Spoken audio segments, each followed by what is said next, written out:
Hello, everyone. So welcome to the most comprehensive, I hope, Amazon advertising video. So today in this session, it's a long session, about 3 hours. You will learn a lot of things all about Amazon advertising. It will cover from beginner stages to intermediate to advanced sellers. All you have to know. So my name is Augustas. I'm the founder of Orange Klik, and also today we will also have Lisette. She will be co-hosting this event. Hello, Lisette.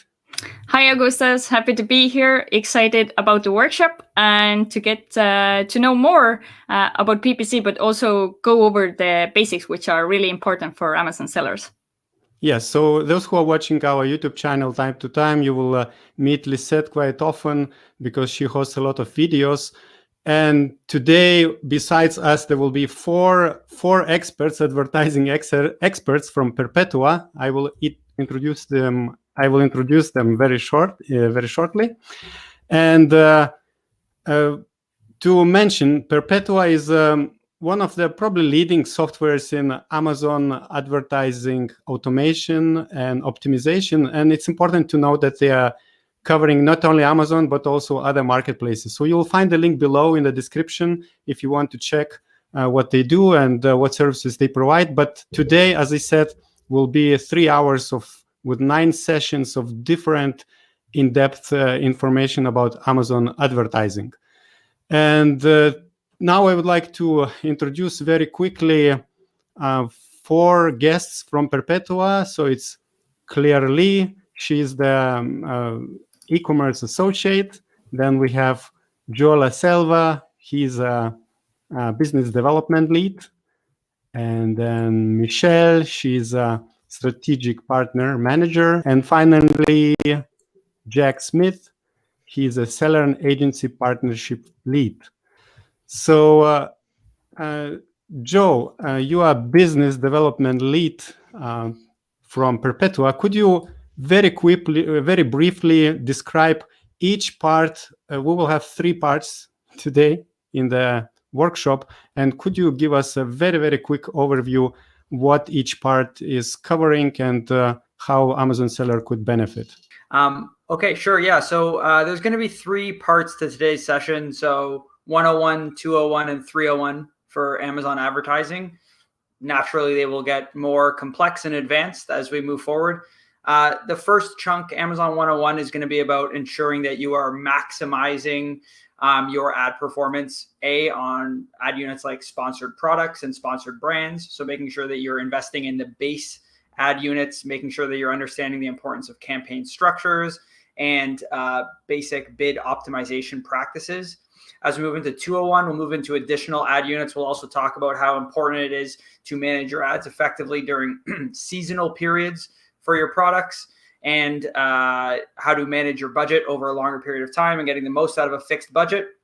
And then in 301, we're going to get into some of the more advanced topics for advertisers who are already getting a significant amount of efficiency on their core sponsored ads on Amazon. We'll talk about how you can leverage off Amazon ads such as Google search to drive traffic to your Amazon store or your Amazon product listing. We'll talk about the differences between sponsored display and DSP, and there's a lot of exciting things happening on that end of it.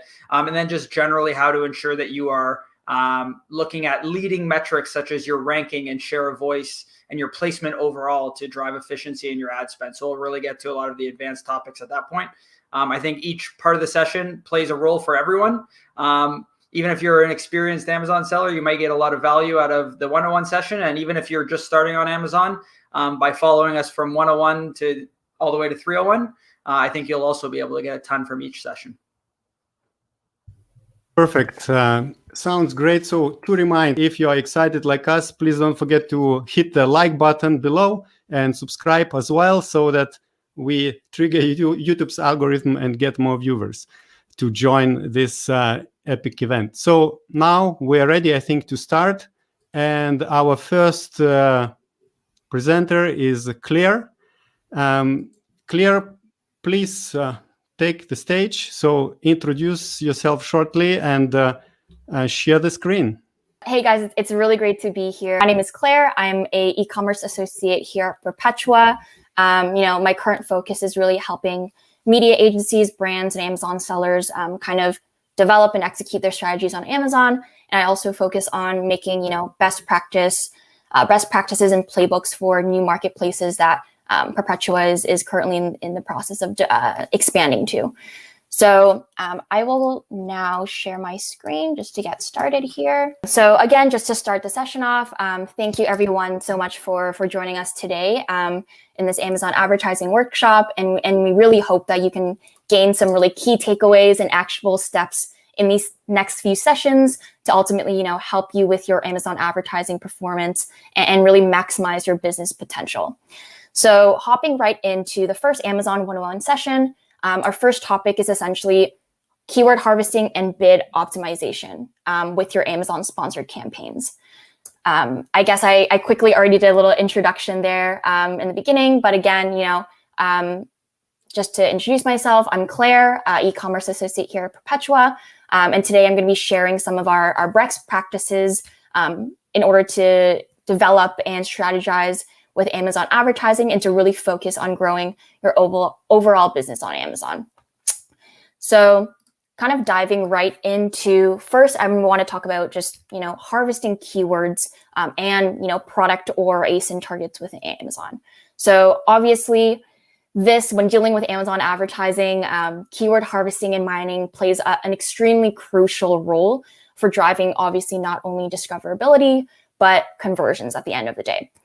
So as you can imagine, testing keywords and even, product targets, ASIN targets is generally pretty risky.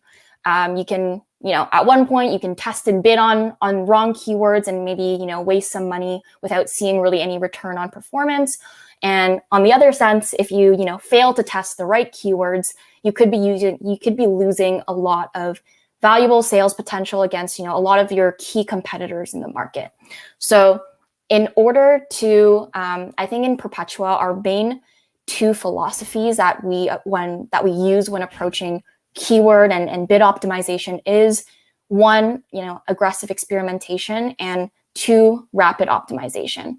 So I would say kind of incorporating those two philosophy is really crucial.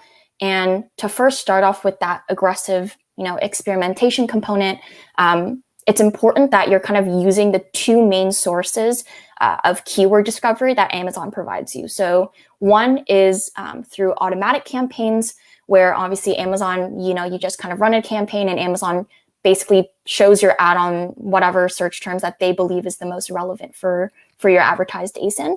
And another source, a really important source, is also phrase and broad match keywords.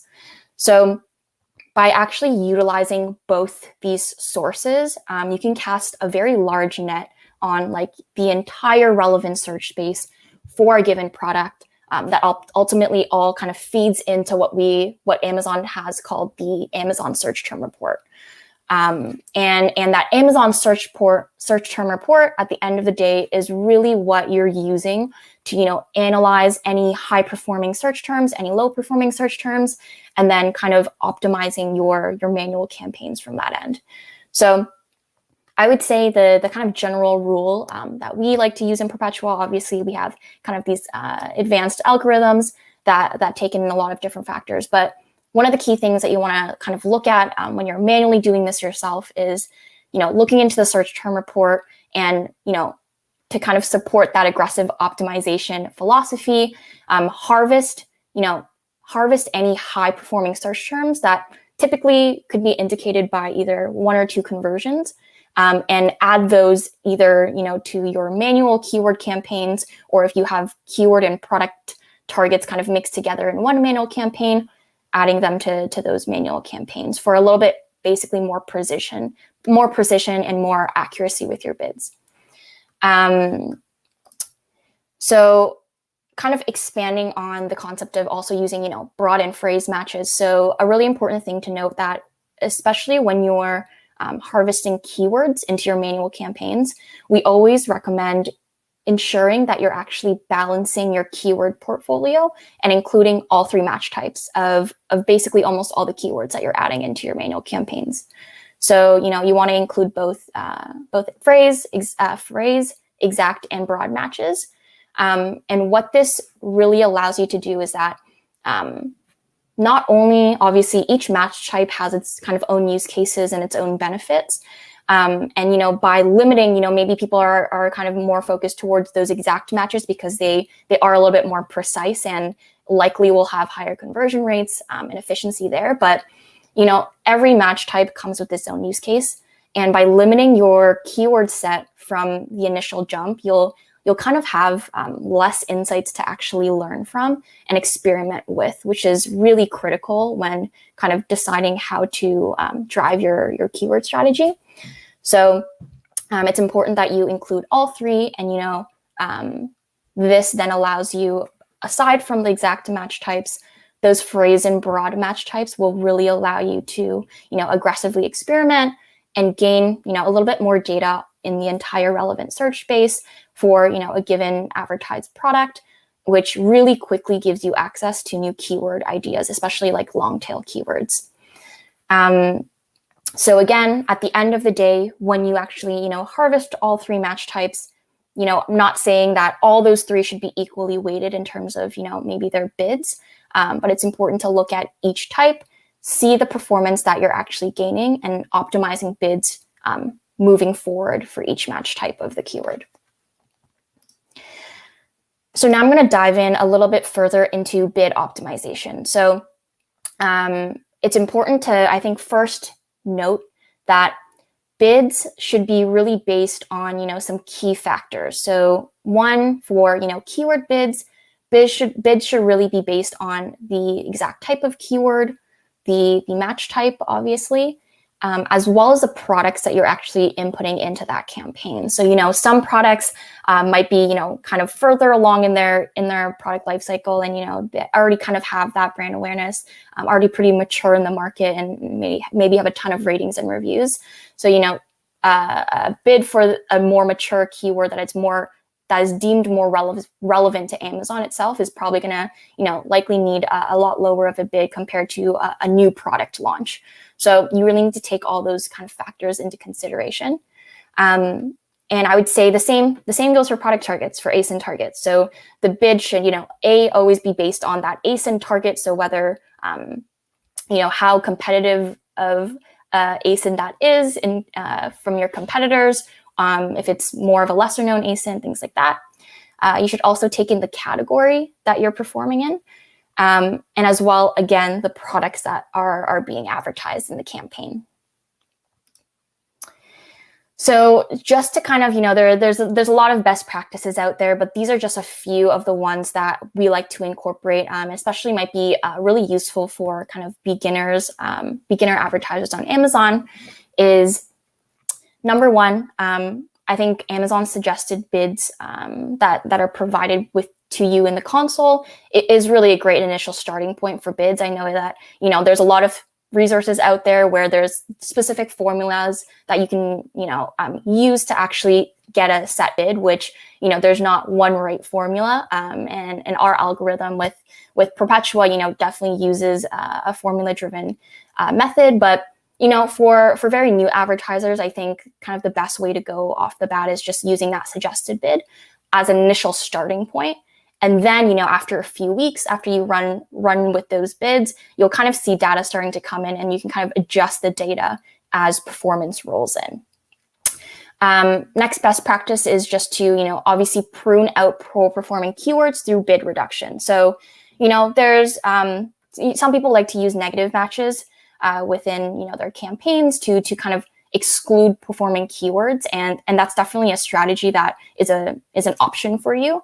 But with Perpetua, we actually don't love to do negative matches within our campaigns, just because we feel that it can limit the amount of scale you might be able to achieve in the long run. So maybe a keyword right now isn't performing the best for you, and not actually considered a high performing keyword, but who knows, maybe in the next couple of months, suddenly your ad is actually super relevant and really eligible for that specific keyword and some top placements. So we never want to exclude any keywords, but rather just kind of reduce the bid in order to stop spend. And you kind of get the same outcome as if you were to use a negative match. So next is, while you actually prune out those poor performing keywords, you want to simultaneously double down on those exact match keywords through bid increases. Because, at the end of the day, if you have exact matches of keywords, you kind of already know that those are kind of profitable, high performing keywords that you've harvested. And that generally should, bring in great performance. So you'll kind of see later on as you keep adjusting your bids based on performance, likely a lot of the spend is going to be kind of allocated to those exact match keywords at the end of the day, and you'll probably gradually transition that away from broaden phrase. I think using those broaden phrase matches are great for beginners in Amazon to really cast a wider net, but you'll slowly start to see this kind of transition as your campaigns get a little bit more mature. Another important rule is always allowing a bit of time after a bid adjustment to collect performance and actually gain some kind of insight from that change. So, it might, obviously bid adjustments should be, done on a pretty consistent basis, but, if you adjust the bid one day and then just the next day decide that, you're going to evaluate how you're going to adjust your bid based on just one day period of performance, it's not very accurate. So we just want to make sure that, you're allowing enough time for that experiment to kind of run. I would say maybe for 4 to 5 days is an important step in making sure that your actions are, backed up by kind of valid data that's coming in. And it really helps you kind of find that sweet spot bid that you're looking for. And finally, it's really important to also be incorporating placement multipliers to ensure that you're increasing bids on certain placements, whether that's top of search or, product pages with better performance. So, if we take a look at some aggregate performance, like Amazon performance data, as we have on our end, you'll see that, often top of search is, 2 times the CPC, but 2 times the conversion rate of, rest of search. So when you see these really dramatic differences between different placements, you then realize that it's actually very important to incorporate that dynamic when you're actually looking at keyword bids. So if you're, able to actually realize a larger affordable CPC on a top of search placement, you should obviously increase the top of search bid multiplier. So that's really important to look at when you're moving forward. So just, kind of wrapping this slight session up with, what Perpetua can offer in terms of making this whole process a little bit easier for the advertisers at the end of the day is that obviously everything that I've mentioned so far is a lot of manual work. It's adjusting bids and managing PPC in general is a ton of work and really needs to be hands-on and should be done on a very, very consistent basis, which is why, we've created a product where it's super easy for advertisers to just kind of set up campaigns based on, a target ACoS and a daily budget. And then from there on, our AI kind of takes care of all of this keyword harvesting and bid optimization components for you with, our algorithm. So we go in there and we, automatically harvest keyword and ASINs based off your search term report. We're analyzing that on a daily basis, and we continuously rebalance and adjust bids on every single keyword within that campaign or ASIN target based on the most relevant data. So there are options like this available for advertisers to take out that manual work. And the last kind of quick topic that wasn't actually mentioned in the agenda that I also wanted to touch upon quickly was the sponsored ads budgeting. So I know this is a common question that comes up often.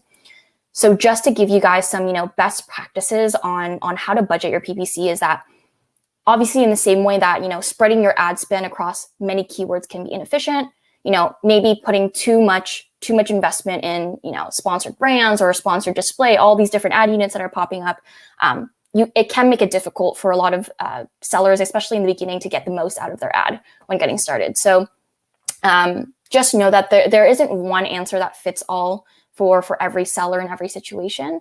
However, we found that it's pretty much a good rule of thumb that your budget should be approximately like 10% of your total revenue.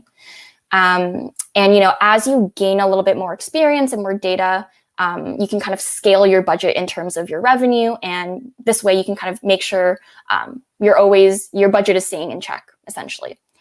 I would say the easiest way to kind of setting a budget per campaign is kind of think about if allowing that campaign to generate at least 20 to 30 clicks per day. So if you take a look at like Amazon suggested bid feature, that can kind of be very helpful to get an idea of like what your competitors are bidding in the same market. And then in terms of, you know, allocating budget towards specific ad units, in terms of sponsored products, sponsored brands, sponsored display, I would say general rule of thumb, sponsored products for new sellers should be, you know, the main focus, because that unit offers the largest volume in terms of, you know, click-through rate, and it is really the best opportunity for you to get a return on your initial ad spend. So a general breakdown, I would say, is like allocating 70% to sponsored products, 25% to sponsored brands, and about 5% to sponsored display. But obviously, if you have like a smaller budget, you will need to make few adjustments to that breakdown if you want to maybe potentially explore like sponsored brands a little bit further, which obviously is a little bit more competitive than sponsored products.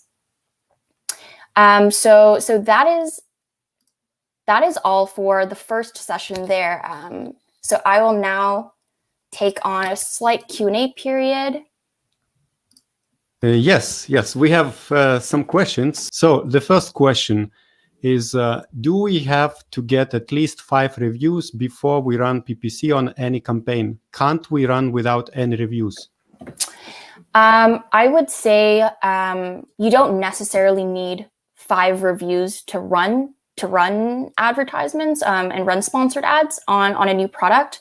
I would say obviously for most products, before about 15 to 20 reviews, it is a little bit harder for Amazon to kind of deem your ad or your product as relevant to maybe one of like a top performing keyword or ASIN in your category. So it is a little bit hard to show up, and you will likely need to have a way higher bid in comparison to the market to actually kind of make up for that lack of, you know, optimization on your PDP page.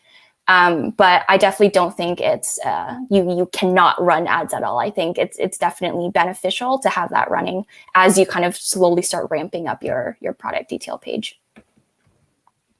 Okay, sounds good. So thank you so much for explaining how to optimize the bids and harvest keywords.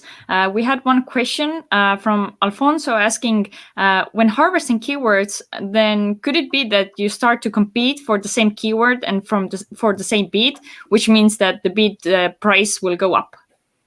So yeah, so that's a pretty good question, and a question that we often get a lot of the time. So no, if you have the same campaigns running, bidding on the same keywords, you can never compete in terms of like your bid will be part of the auction and then like make your other bid higher. So your bid will never increase, but it is the outcome that, you know, if you have 2 keywords in separate campaigns that are the same keyword and you're bidding, basically Amazon will just allocate spend towards one of those keywords, and the other keyword just won't gain any spend and won't gain any data. So it just kind of does that appropriately based on the campaigns that you have going. But yeah, it will never, you know, kind of go into like a bidding war at all. So we have one more question. Maybe it will be the last one for this session. We have a few more. Probably we'll move them to the final Q&A afterwards. So based on what criteria sellers should choose the very first keywords for their PPC campaigns when launching a new product, and how many keywords they should initially use? Yeah, so I would say the best way for you to kind of get an idea of maybe what keywords are going to be the most relevant and most strategic for your product is really first to run that auto campaign for a couple weeks. Like that is really what's going to feed into that search term report, and you're going to be able to see exactly what types of search terms people are actually searching up to, get exposed to products similar to yours or your product. So I would say auto campaign is a really great source to actually get, the very few first set of keywords that you want to kind of be more precise on within like a manual campaign. In terms of how many keywords to initially use, I would say, there's not really a set limit, I would say, or a set number. To be honest, the more keywords, the better, just because it kind of expands your reach and it allows you to experiment as much as you can. So I would say, the more keywords, the better that you add into your campaigns. But just maybe make sure that you're maybe separating each match type into maybe its own ad group and kind of dividing up there. But yeah, I wouldn't say there's a distinct number of keywords you need to start with. All right. Lisa, do you have any urgent question related to this topic? We do have more questions, but I think we will leave some of the questions for the end so we can continue with the next presentation to trying to stick with the schedule. Yeah. All right. So Claire, thanks, thank Claire. you very much. Yes. No problem. Claire will be back in about 20 minutes. And now I would like to invite Jack Smith. So Jack, we see your screen. So please introduce yourself and take the stage. Thank you. Yeah, nice to meet everyone. My name is Jack Smith. I oversee brand and agency partnerships at Perpetua, where I support brands, agencies, and sellers as they look to optimize their performance on Amazon advertising. Prior to Perpetua, I actually worked for another software company where specifically I advised brick and mortar retailers as they look to bridge that digital divide between in-store and online sales. And actually prior to that, I worked for an investment bank where I advised CPG as well as technology companies as they look to scale their growth. In this topic today, I'll be focusing on Amazon targeting strategies, and I'll share my screen and I'll actually jump into it. Yeah, so like I said, we'll be focusing on Amazon targeting strategies, where I'll walk you through some specific targeting strategies that you can utilize to be effective with your Amazon ads within Amazon. So I'll quickly start with a brand defense strategy. There is talk in the Amazon PPC world of if it makes sense to bid on your own branded keywords as well as your own ASINs or product pages. For the vast majority of brands and sellers, the answer is yes, you should be bidding on your own keywords and product pages. And the reason for this is if you're not bidding on it, your competitors will be, which means they'll be showing up on product pages and search result pages for your branded keywords, and they could potentially steal sales from there. So you do want to run a brand defense strategy, and there's some specific ad units in Amazon you can utilize to be effective with this strategy. The first is sponsored products brand keyword targeting, where you'll run a sponsored products campaign and specifically target your own branded keywords. The next is sponsored products brand product targeting, where again, you'll run a sponsored product campaign, but now targeting your own ASINs, typically with complementary products. So you're showing up on your own product pages. The next is sponsored display brand product targeting, where again, you'll run a campaign, this time a sponsored display campaign, again, targeting your own ASINs so that you're showing up typically above the fold on your own product pages and really defending against that high quality real estate. And then finally as well, we suggest running sponsored brand ads. You can run sponsored brand headline ads. And this is a great time to bid on your own branded keywords and show a collection of products of typically some products that customers may not be exposed to because they're newer products or they're less sold. This is a good time to show customers that are searching your brand name what are some different options you have in your product mix. You can also run sponsored brand video, which we suggest at this phase. And it's a good time to show customers some brand value videos, really showing them the quality and your brand kind of message. Some points to consider here: brand keyword targeting is not for every company. So a lot of companies don't have a strong brand image, which means they don't really have strong branded keywords and customers aren't searching their brand name on Amazon. So in that case, do not bid on branded keywords. As well, you want to watch out for organic sales cannibalization. There is a balance here. You want to bid on your own keywords and ASINs and defend against that real estate, but you also don't want to cannibalize your organic sales. So it's important at this phase to really find that balance and make sure you're not cannibalizing those organic sales. The next strategy is a category targeting strategy, where specifically you'll target your category keywords. And I'm sure the vast majority of sellers and brands are running this strategy, but specifically ad units you can focus on here is sponsored products category keyword targeting, where you'll run a sponsored products campaign targeting your category keywords. as well as staple keyword isolation, which is a specific strategy where you'll run a campaign for one of your more strategic keywords. And this allows you to allocate budget to those really high strategic keywords and ensure you're getting strong organic rank or rank on search result pages. You can also run sponsored brand campaigns, headline ads, as well as sponsored brand video in this case as well. This is a good time to show a collection of products that are some of your top selling products, because you'll be compared against competitors in this case. It's also good to run a sponsored brand video, really showing the value of your products in those sponsored brand videos. Some points to consider here: invest in those high converting keywords. So make sure you're driving bids up on those high converting keywords, kind of what Claire touched on earlier. And there's also the importance of long tail keywords, particularly if you're a brand that has to be profitable on Amazon, or say you operate in a really competitive category. It's good to be finding those long tail keywords, which will have lower CPCs and typically high conversion rates. A next strategy that you can focus on is a competitor conquesting strategy, where the brand defense strategy was a defensive strategy. The competitor conquesting is an offensive strategy. This is where you're going to be betting on competitors' keywords as well as competitors' ASINs to show up on search result pages for competitors' branded keywords, as well as product pages of your competitors. Some specific ad units again to target here: sponsored product competitor keyword targeting, where you'll run a sponsored product campaign, but now targeting your competitors' keywords specifically. Sponsored products competitor product targeting, where again, you'll run a sponsored product campaign, but specifically target your competitors' ASINs to show up on their product pages and really start to steal and conquest customers away. The next is sponsored display competitor product targeting, where again, you'll run sponsored display campaign. What's great about sponsored display is you'll show above the fold on product pages, and you'll start to steal customers really at the point of purchase, which is extremely important strategy, especially if you're playing the offense. Within sponsored brand ads, again, you can utilize a sponsored brand headline ad where you'll be bidding on competitors' keywords. And this is a good time to show a mix of products that are the most competitive products you sell, really high performers, because again, you're being compared directly to this competitor. As well, we suggest running sponsored brand video always, and running it based on bidding on competitors' keywords. And again, focus on a brand value video, really showing the value of your products specifically, because you'll be stacked again against competitors in this case. Some points to consider here: this is one of the best ways to build market share within search on Amazon, but it is expensive. Don't expect a profitable ACOS.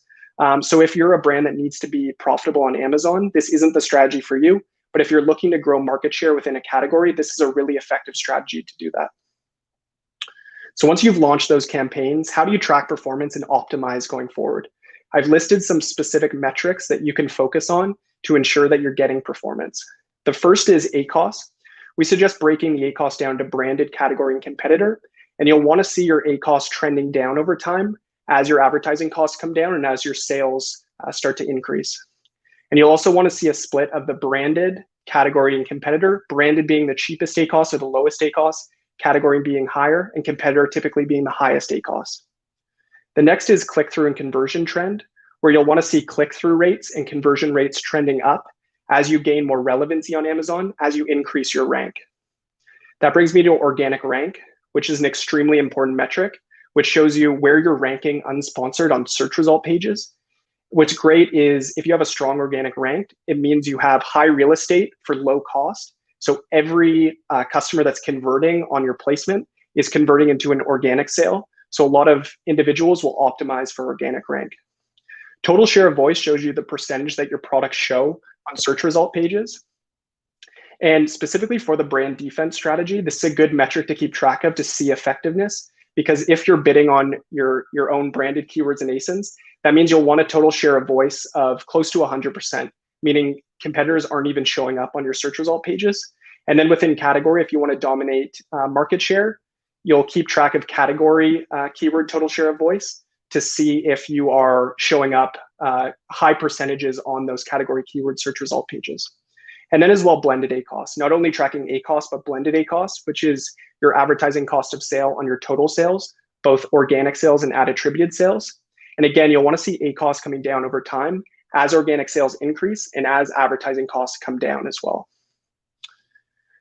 So one thing I'll mention about these strategies is it is complex to launch these. It takes a lot of time, and a lot of companies will rely on platforms like Perpetua, which will do a lot of the targeting work. they'll launch these campaigns automatically for you. They'll find those long tail keywords, which will get you great efficiency. And they'll also negative match keywords between categories, so you're not double spending. And I'm actually going to walk you through the Perpetua platform and show you how easy it is to launch these advanced type targeting strategies. So I'm going to quickly share the platform. Within Perpetua, you can launch across ad units. So I could launch in sponsored products, sponsored display, sponsored brands, and DSP. But I'm specifically going to show it within sponsored products. At Perpetua, a main difference between running Amazon ads within the Amazon advertising platform or Perpetua is in Amazon, you're running individual campaigns. At Perpetua, you're launching a goal, which will automatically launch multiple campaigns in Amazon. And I'll walk you through how you can launch this advanced type targeting strategy within our goals. So you'd firstly click Launch Goal.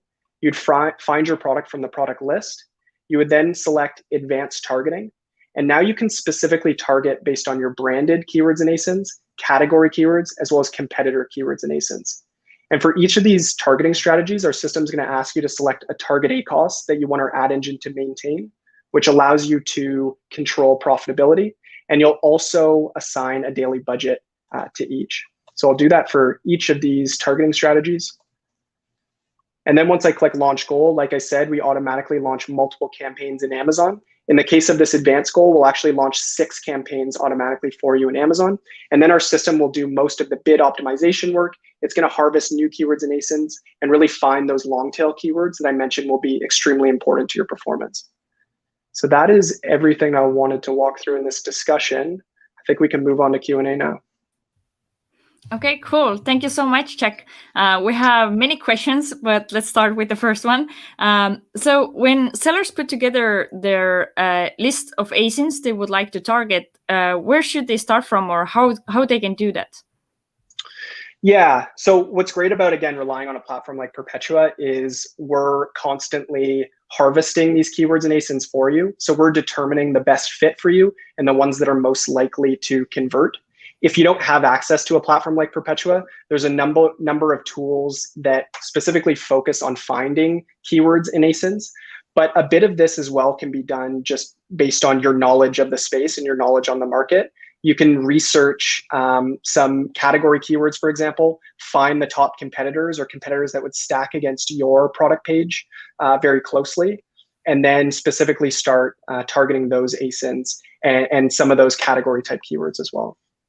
Okay, very cool. So you have been working with different ad types. So is ASIN targeting usually more expensive than keyword targeting if we would compare the cost per click, for example?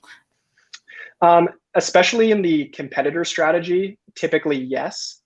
Based on how Amazon's algorithm works, it's more expensive for you to start to target competitors versus you bidding on your own like product pages or your own keywords. So on the average, I would say yes, it is typically more expensive on a cost per click basis to bid on ASINs versus keywords. Okay, and many of the viewers were asking, where is the total share of the voice reported? Yeah, so within Amazon, you'll actually have to put that stat together yourself, which means you'll have to go and review your listings daily and just see the percentage that your products are showing on those search result pages for given keywords. Again, what's great about a platform like Perpetua is we have share of voice metrics in-app, which means that we'll do all of the work to essentially scrape Amazon's UI to determine your share of voice. And we typically update it 5 times a day, so you have the most accurate data about total share of voice. Okay, that seems really cool. So my last question would be, or actually a question from the viewers as well, what resources would you recommend to build up those video creatives? Yeah, for sure. And so there's some platforms online for sure that can make launching videos easy.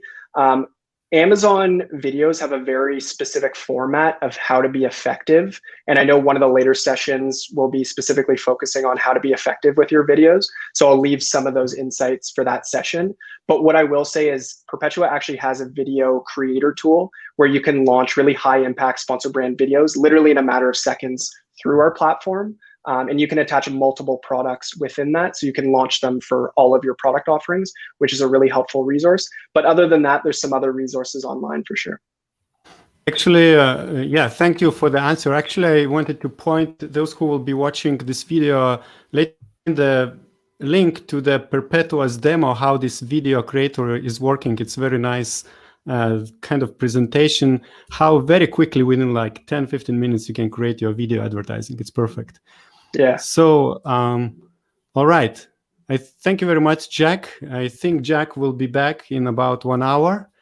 And now we will bring Claire back to the stage. Hi again, Claire. And the next presentation will be about sponsored brands and category targeting. So, Claire, I think we're ready. Okay, awesome. So let me... Could you shortly introduce yourself again? Like the people who joined a bit later, that they know whom they are listening. Yeah, of course. So I'll do a quick introduction really soon. So just to let you guys know, this next session or this next topic is on brand building and growing awareness with your Amazon sponsored ads. So again, just to quickly introduce myself, I'm Claire. I'm an e-commerce associate here at Perpetua. And, again, my main focus here is to help agencies and brands and Amazon sellers really develop and execute their Amazon strategies so that they can ultimately focus on growing their business. So I also specialize in, creating go-to-market playbooks for new marketplaces and ad platforms that Perpetua is expanding to. And I'm here again today to kind of share some of our best practices, specifically on Amazon sponsored ads and how to, profitably scale growth on Amazon. So diving right into, growing brand building and growing awareness with sponsored brand ads. So sponsored brand ads is really one of the key ad units that you're going to take advantage of within Amazon sponsored ads to help drive brand awareness and help grow your brand within the Amazon ecosystem. So kind of giving you guys an overview of what sponsored brand ads actually are. So sponsored brand ads are essentially like a cost per click ad that essentially features, your brand logo, 1 to 3 ASINs, and then when someone clicks on that specific ad, it'll direct them to either a landing page of your choice. So whether that's your store page, a page with the ASINs featured on your ad, or a specific product detail page. So sponsored brand ads are available for sellers enrolled and that have Amazon brand registry. So if you do not have brand registry with your account, you actually unfortunately won't be able to launch any sponsored brands or even like sponsored display ads. But yeah, again, it's for sellers and vendors and even KDP authors and agencies that have brand registry on Amazon. So this is just like a quick example of what that sponsored brands ad kind of looks like at a generic basis. If we actually go to the next slide, you'll see that the two kind of main types of sponsored brand ads are actually not only the product collection, which I just showed you in the last slide, that includes the brand logo and then those 3 ASINs, and then kind of like a short copy as well. You also have, like Jack mentioned in the previous lesson, sponsored brands video ad, which is essentially a video of, a specific ASIN from your catalog that when someone clicks that video ad, it'll just direct them straight to the product detail page of that ASIN. So, I think both of these ad units are extremely crucial. And, specifically with video is becoming a very large player within, that kind of ad ecosystem. So yeah, both of them are useful in order to really grow, your brand within Amazon. So, obviously there's different sellers that are in different stages within kind of the Amazon lifecycle. So, kind of how does sponsored brands fit in depending on what stage you're really in. So for more emerging, newer sellers, newer brands on Amazon, really what these sponsored brands, both, the product collection as well as the video ads are going to do for you is that it's really going to help engage your shoppers as they, browse and discover products on Amazon. So, unlike sponsored products where it's really just kind of like almost like a search result on Amazon, with, sponsored brand ads, you can actually be much more, you can customize your ad to really kind of bring in a more genuine and kind of engaging experience, and kind of, call out what about your brand makes it unique, and, display multiple ASINs within your catalog. So it's just a much more engaging experience to really ensure that, you're kind of taking up more of that customer journey in Amazon. And then for, maybe more established brands on Amazon that already kind of have really good brand awareness and loyalty, what sponsored brands ads can do for you at that stage is that you can really use them to stay top of mind with shoppers and basically increase your brand loyalty, right? So, you can help encourage repeat business by, making your sponsored brand ads, making your sponsored brand ad landing destinations, sent to the brand store page where you can, really show your whole brand story, and they can kind of discover new products within your catalog that, they wouldn't be able to get from like sponsored product ads just in search. And, it provides them more opportunities to find additional products of your brand. And I guess kind of an overall key thing here is that, again, sponsored brands ad, I cannot kind of say it enough that it is definitely a way more persuasive way to attract new customers for your products and your brand. And, it's not only, can you deliver a better shopping experience for an online consumer, but if you, send your specific ad to a brand store page, that's pretty much, the only place on Amazon where, your competitors can't purchase ad real estate. So your conversion rate is likely to increase. Your conversions are likely to be better in those kind of areas on Amazon. So overall, just, a great opportunity to build your brand on Amazon. So now the next question is specifically for, I would say, sponsored product collection. So those headline ads that I just showed you guys. I guess a good question is, how do I create, what are the best practices in creating a copy and a creative that makes that ad convert? So I would say there's kind of these three distinct or key action items that I would highly suggest you guys to take away from this. Is that one, I think it is extremely important to have kind of dividing up your traffic from like your branded traffic versus your unbranded traffic, which your branded traffic would be, all the keywords that have your brand name in it, and that, customer search intent is really, they're already looking for your brand on Amazon. And then versus your unbranded traffic, which could be very generic category keywords. For example, if I'm, selling coffee beans, it's just like coffee beans as a keyword, or, for competitors, unbranded will also be like your competitor brand names and their specific keywords. Dividing up that traffic, I think, is super crucial with sponsored brands, mainly because it's important that you kind of match the keyword intent with the destination of the ad that you're including within your sponsored product collection ads. So, for example, if I would create a specific a sponsored brands product collection campaign for your branded traffic and only include your branded keywords, and maybe I would make that ad specifically linking to your brand store page, containing brand messaging in the copy, and maybe listing out your top 3 performing products across, your brand's product suite. Like, that, products, customers are directly searching for your brand. So you want to make sure that you're taking advantage of that opportunity as best as possible.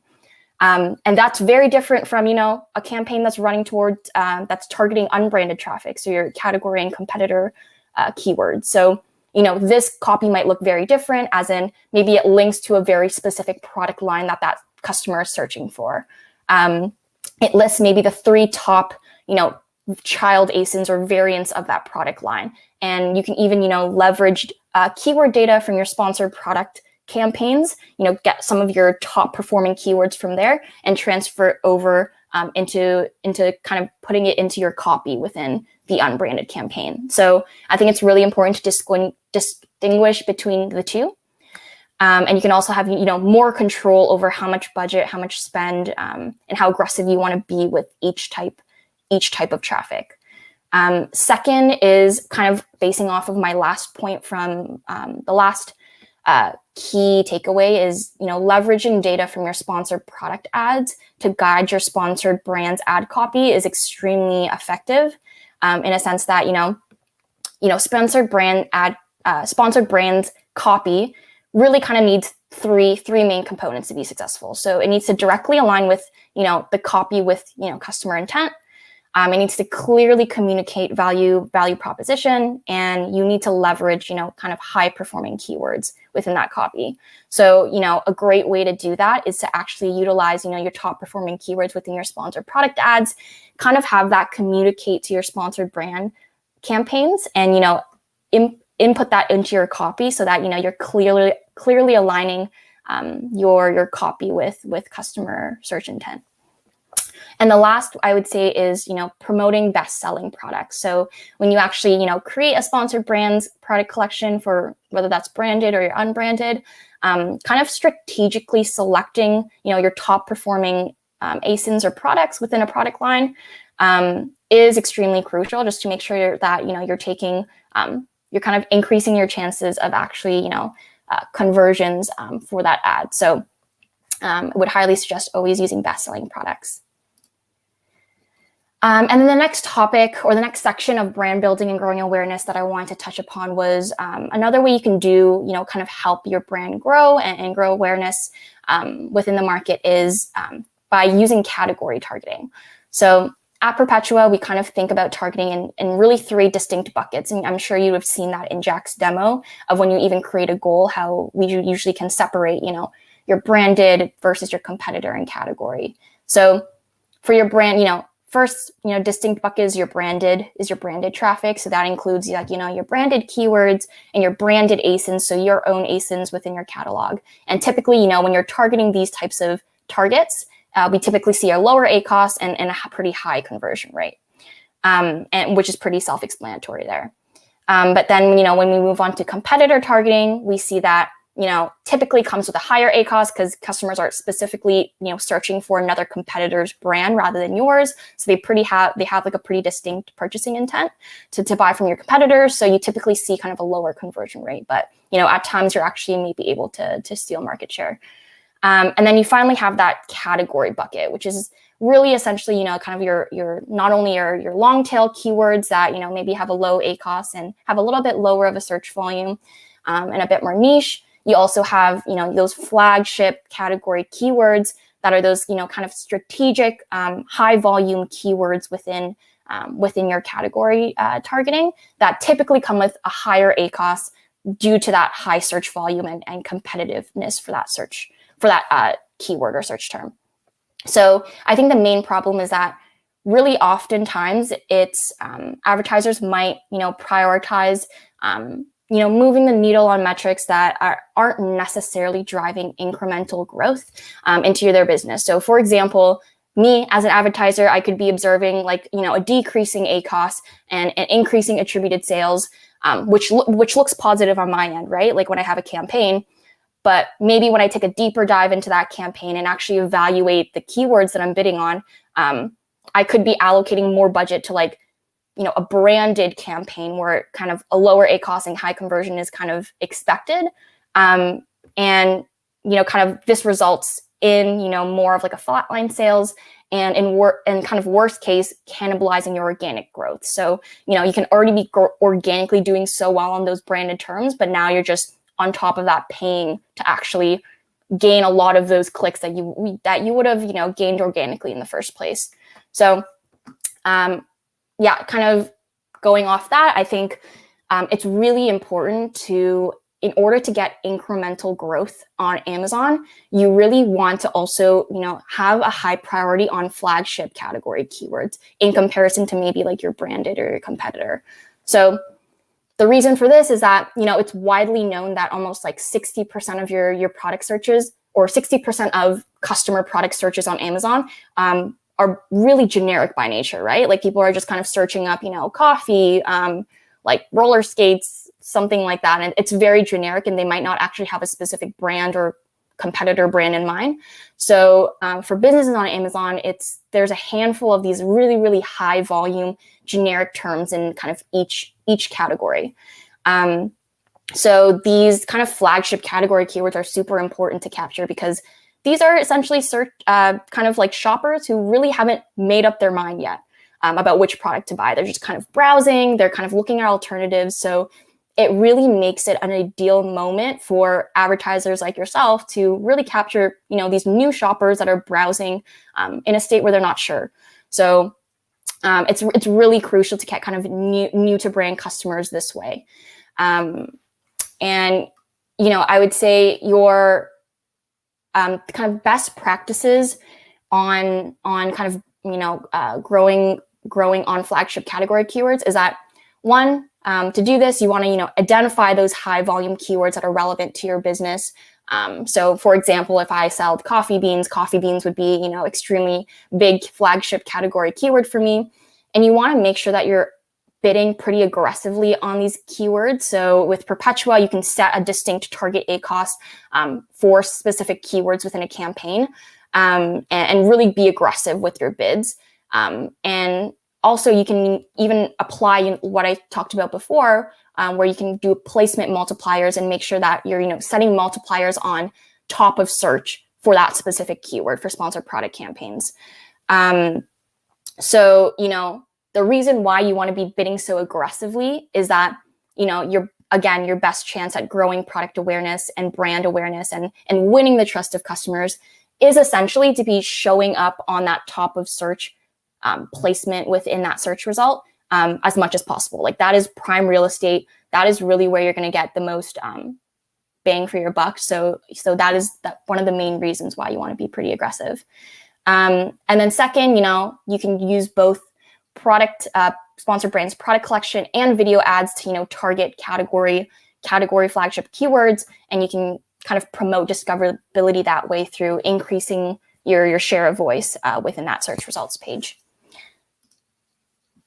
So I am now done my section there, so we will move to the quick Q&A period. Thank you so much, Claire. I can see you're very enthusiastic about brand awareness and brand building. And I guess in Amazon, it's such a good time to focus on brand building, because Amazon really gives us new tools, both in advertising and off advertising in other sections as well. So we have a few questions. So first one, can sellers use sponsored brand ads for new product launches? Yeah, so I would say, I know that I mentioned in the presentation that sponsored brands is great for showing your top 3 performing ASINs, and maybe if you're a new brand or seller to Amazon, you don't necessarily have top performing products just yet. I think it's definitely great for new product launches as well. I would say sponsored brands, it's all different ad types have different ad placements, so kind of utilizing as many ad units as possible on a single search page or a product detail page is super important, just to make sure that your ads and your products are being able to be discovered as much as possible. And I would say it's even great for brands that maybe have maybe more mature ASINs within their catalog, and then some new product launches that have come out in the last in the past few months. And a great strategy that you can even use is, like, if you have a sponsored brands campaign that's targeting your branded and your loyal customer base, you can even mix some of your top performing ASINs with maybe a new product within that headline ad, and you can kind of cross promote some of your newer products that have less history and less maturity, and kind of show it to very loyal customers to promote conversions and sales. So yeah. Okay, cool. That's a really good tip here. So how would you compare the conversion rates between driving the ads to the collection versus to the store? Yeah, we actually did pull some data before, and we found that typically conversion rates are a lot better when you actually lead the sponsored brands ad to a store page. Just in general, I think it's the fact that you're able to build a way more engaging and personal shopping experience through, directing someone to your store page. So we've actually seen a lot better conversion and a lot better ACoS in general for brand ads that direct to store page. So I think there are more and more people moving towards using that specific landing page. But again, I think it's important to note that it really depends on the targeting as well. Like I would say store page is great for if you're targeting your campaign to, branded search. But if you're maybe just, targeting category keywords, it might not be as effective, and it might just be more effective to have like a product list. So, yeah. Okay, cool. So based on your experience, what's the number one tip you would give to sellers to improve their sponsored brands ads performance? Yeah, I would say the number one tip I would probably do is making sure that that the customer intent is in fact matching the copy that you're advertising. Like I think that's very, very crucial, which is why we want to make sure that you want to make sure that the keywords that they're actually searching up are, in fact part of your sponsored brands copy, to really ensure that your ad is directly, showing them what they're searching for. So again, I guess that reiterates that difference between having like a branded versus like an unbranded targeting campaign, and making sure like it makes sense that the keywords you're actually targeting are in line with the copy that you're putting into the ad.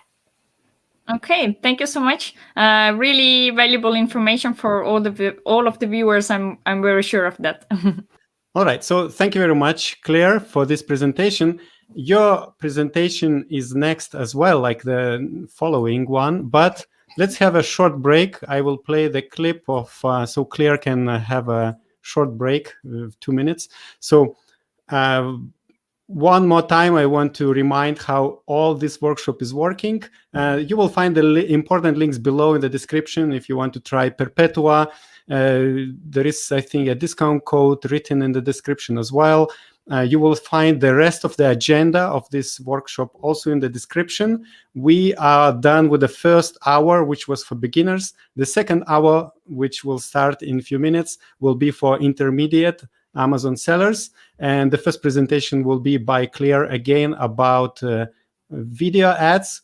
I already mentioned earlier that you will find the tutorial. You will find the link at the top, and in the description later, just you can, we made a video about a video creator in Perpetua software sometime in the back, some time ago. All right, so now let's have a short break, and Claire will be back with the next presentation.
So nice video, nice explanation what Perpetua is, and that's why we will be talking about next will be sponsored brands video and the best practices.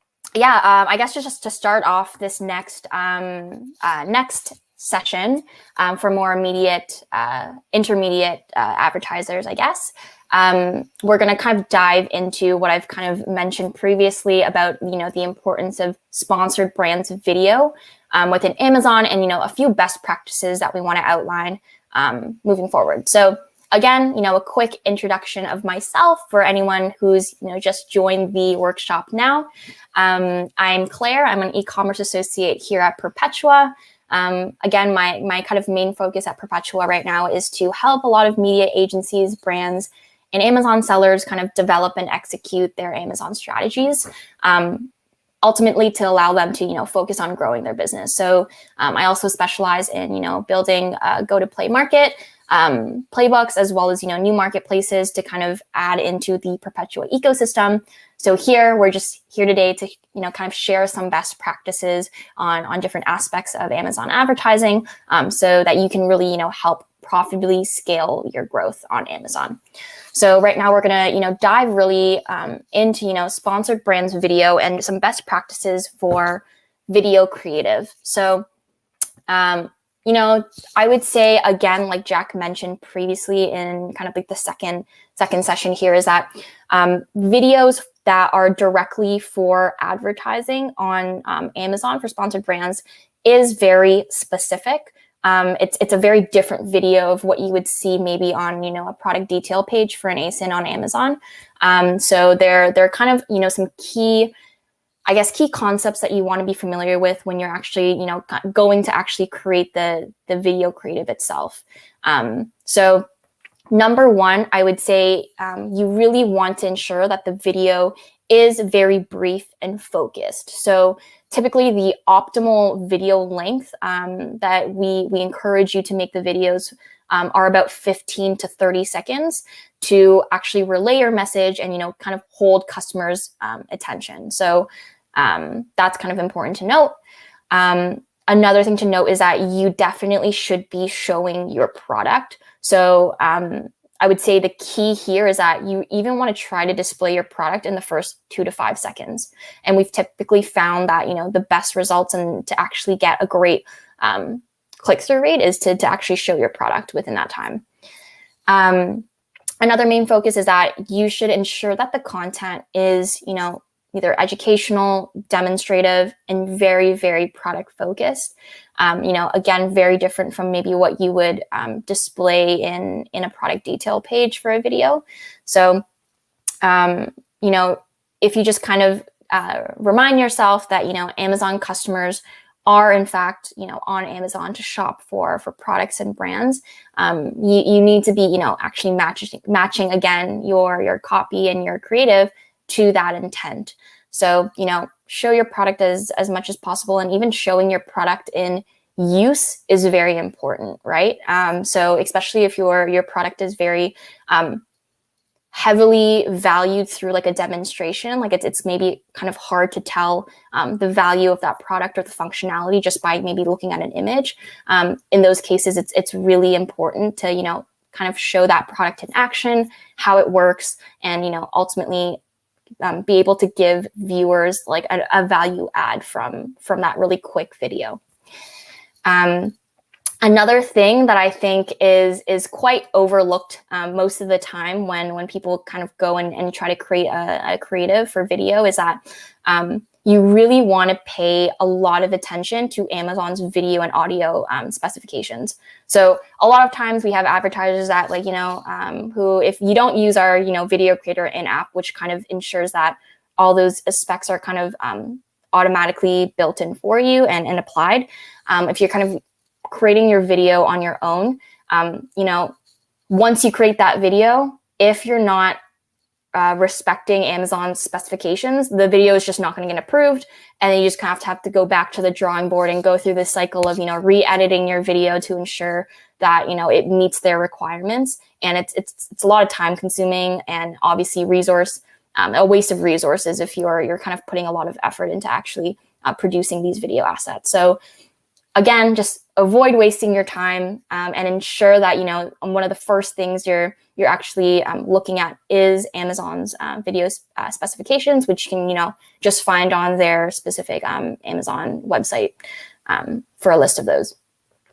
And then, the next main thing and the last thing I want to finish off with is optimizing for the format. So again, with, these sponsored brand videos, unlike more of like an in-stream video ad where, maybe on like an app, you get like a video and you're kind of forced to watch it no matter what until the video kind of ends, or, you can like skip the ad later on. These sponsored brand videos are, really like you can easily navigate away from these video ads on Amazon. You can easily just scroll maybe miss the video easily. Like it's very easy just because people are just not forced to watch it if they don't want to.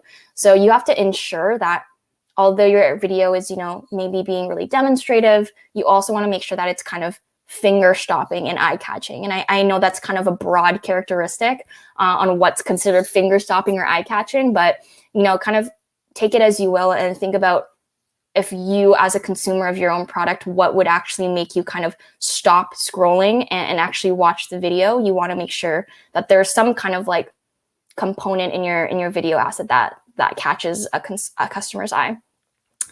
And then the last thing that I really want to iterate is that you really don't want to rely on sound or audio to get your message across in a video ad. So you have to remember that the audio is actually muted by default from Amazon. And we've heard a lot from Amazon that shoppers are really unlikely to unmute the video majority of the time. So you just really want to make sure that you're not relying on relaying your message across through like the sound or audio that's playing in the video, and ensure that it's, you're still able to get your message across just through the visual itself.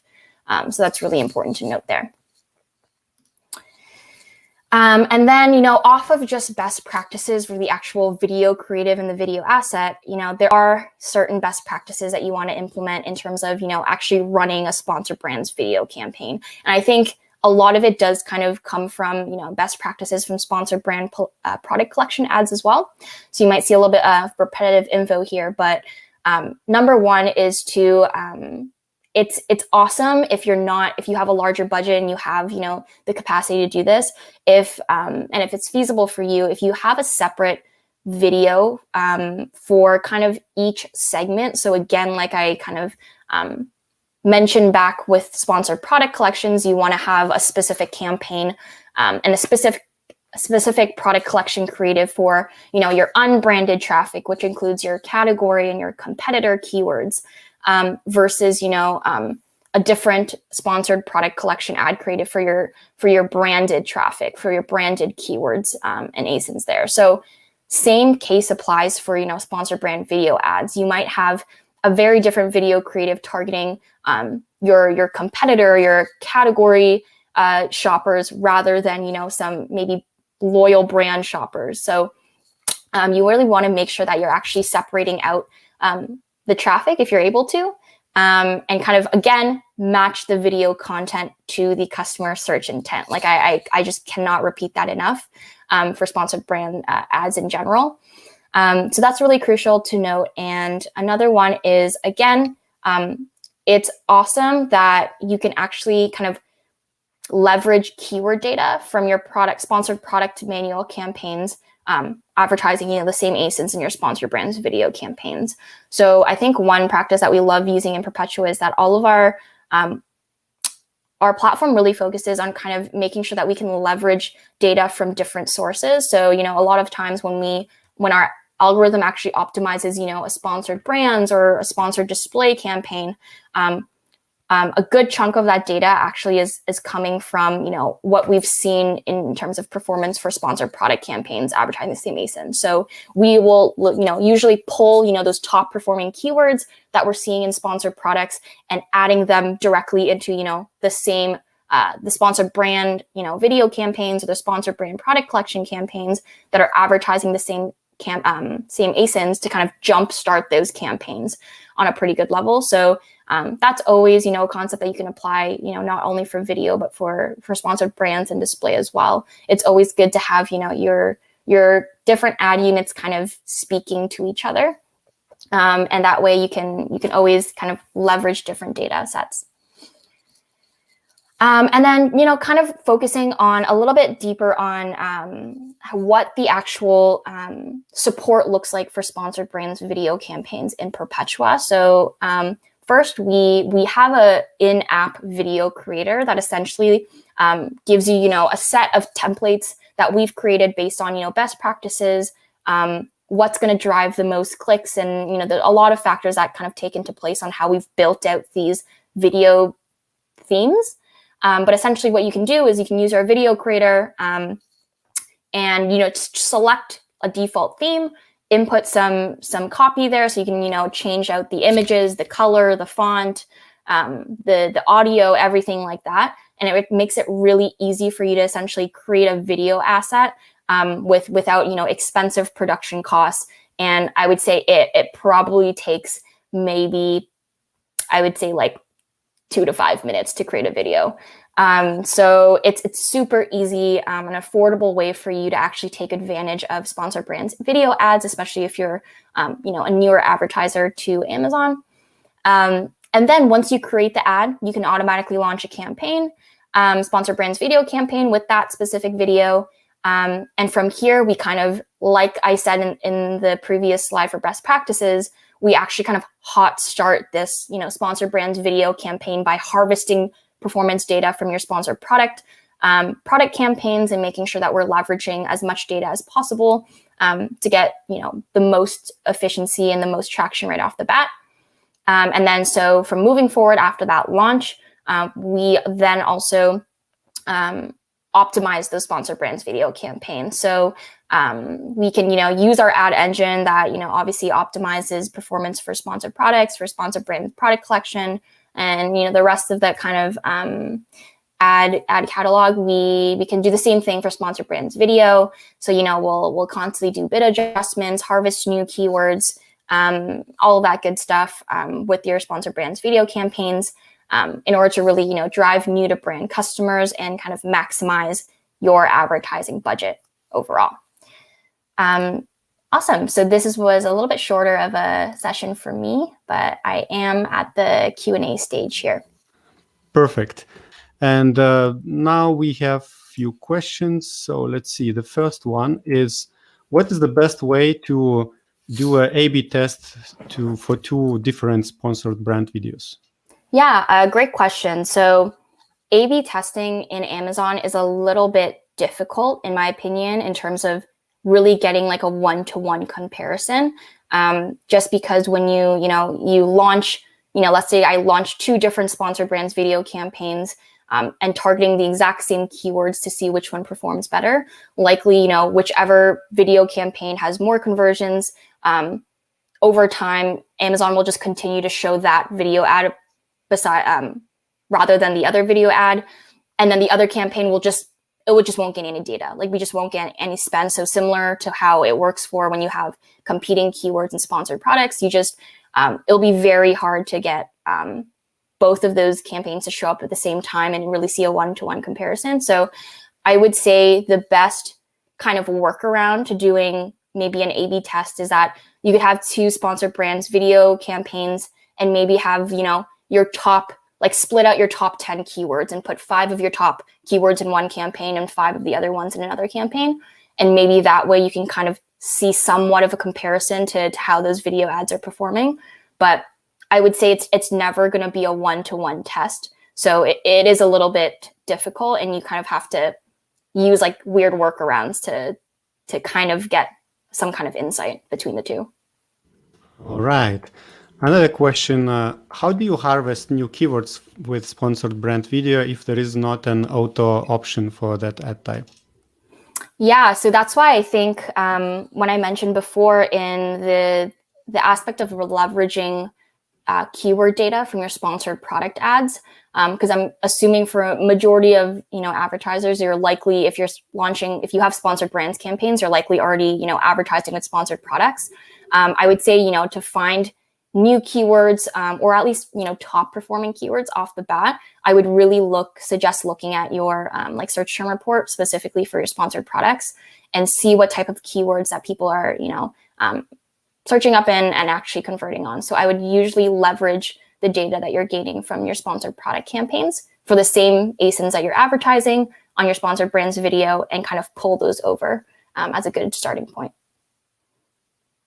Perfect. One more question. Which usually works better, sponsored brands product collection or sponsored brands video? So I would say it's hard to do, again, a one-to-one comparison here. I would say each has their own kind of use cases and advantages. And I would say both of them are pretty superior in terms of just like sponsored ads in general on Amazon.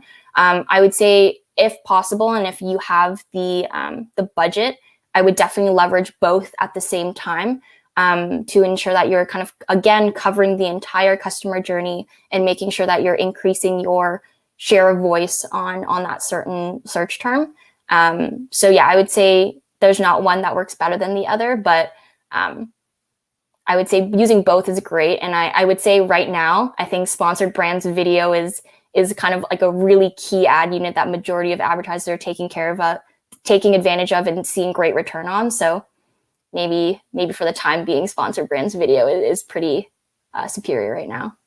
And final question, do you have any example what out of the box things sellers could do with video ads? Like, for example, could they make videos especially for certain holidays and so on?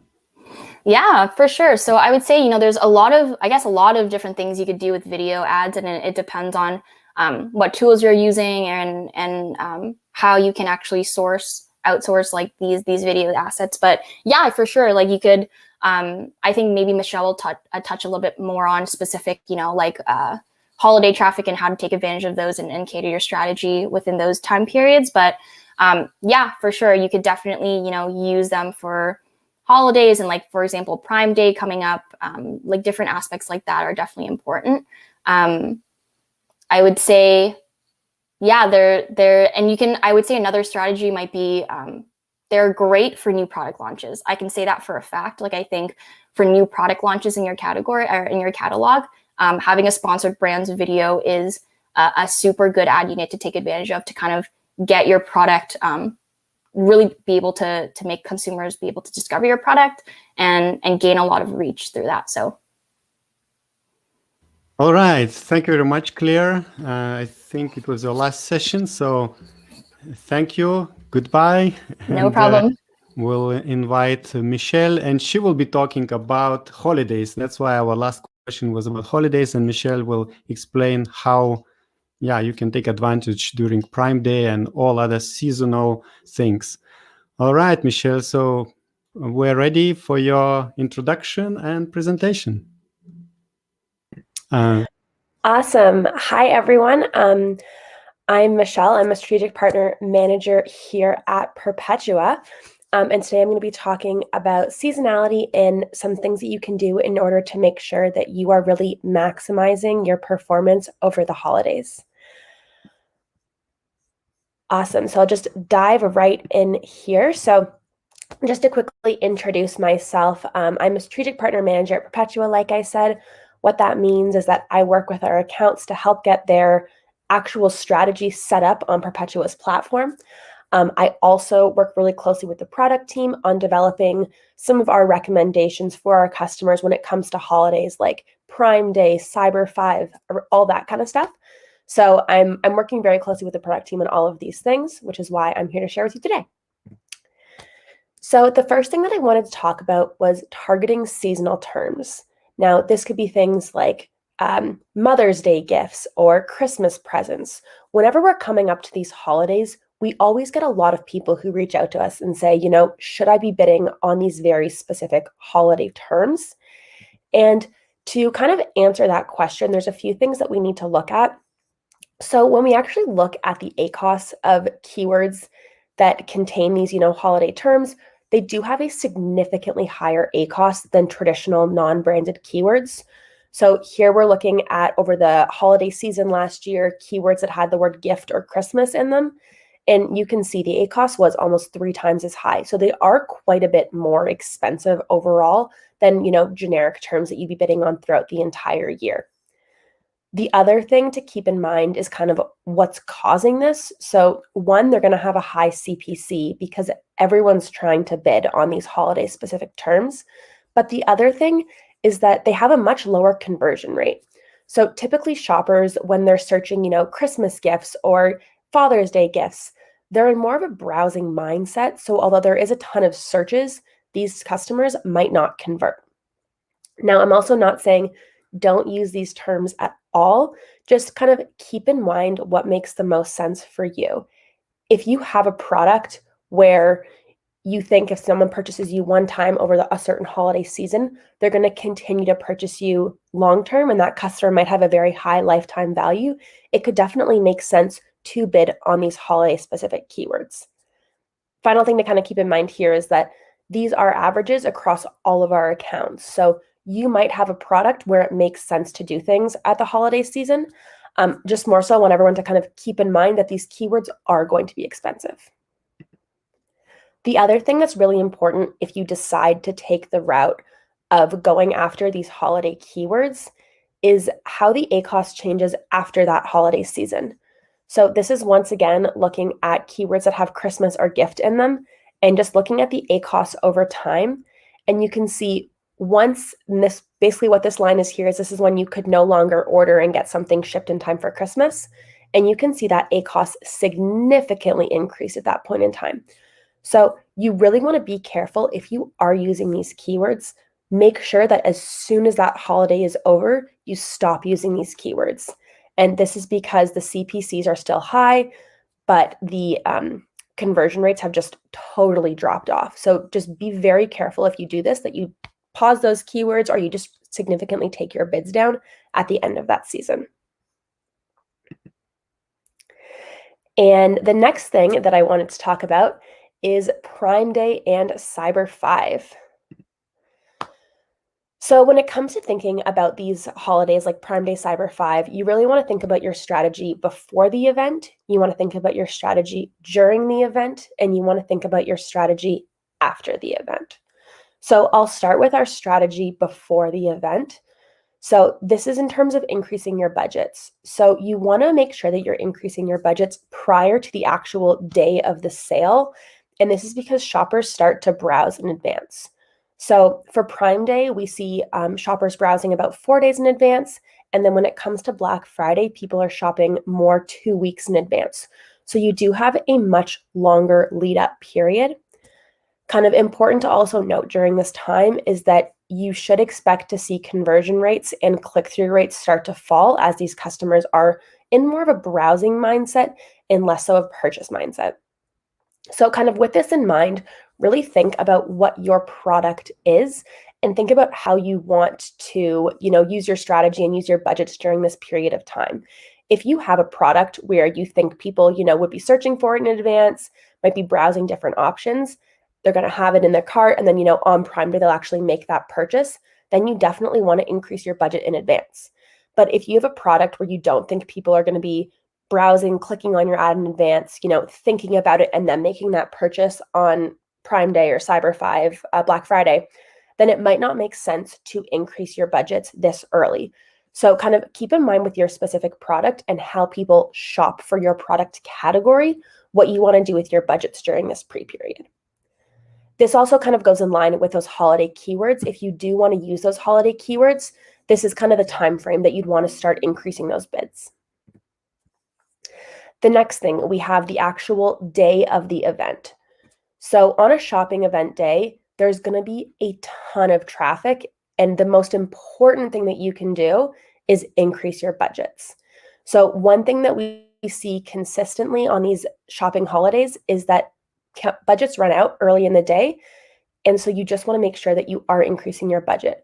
We're seeing a 150% increase. So that's, quite a bit higher, more than double traffic on Prime Day and Black Friday and Cyber Monday. So if you're not increasing your budget, 2 to 3 times, your campaigns are likely going to go dark at some point during the day, which means that people who did increase their budgets, they're going to get cheaper clicks and cheaper traffic at the end of the day as those other campaigns go dark. So you want to make sure that you're able to capture traffic throughout the entire day. Kind of a second thing to keep in mind would be increasing bids, or if you're using a software like Perpetua, increasing your ACoS targets, just to be a little bit more aggressive on the days of this event. But like I said, it's much more important to make sure that you're increasing your budget. Kind of important things to keep in mind with these multi-day events. So on Prime Day, we actually saw a much larger spike in traffic on the first day as opposed to the second day. Whereas with Black Friday and Cyber Monday, you see significant traffic increases on both days. So once again, keep in mind, when your sales are. Is your sale the first day? Is your sale the second day of Prime Day?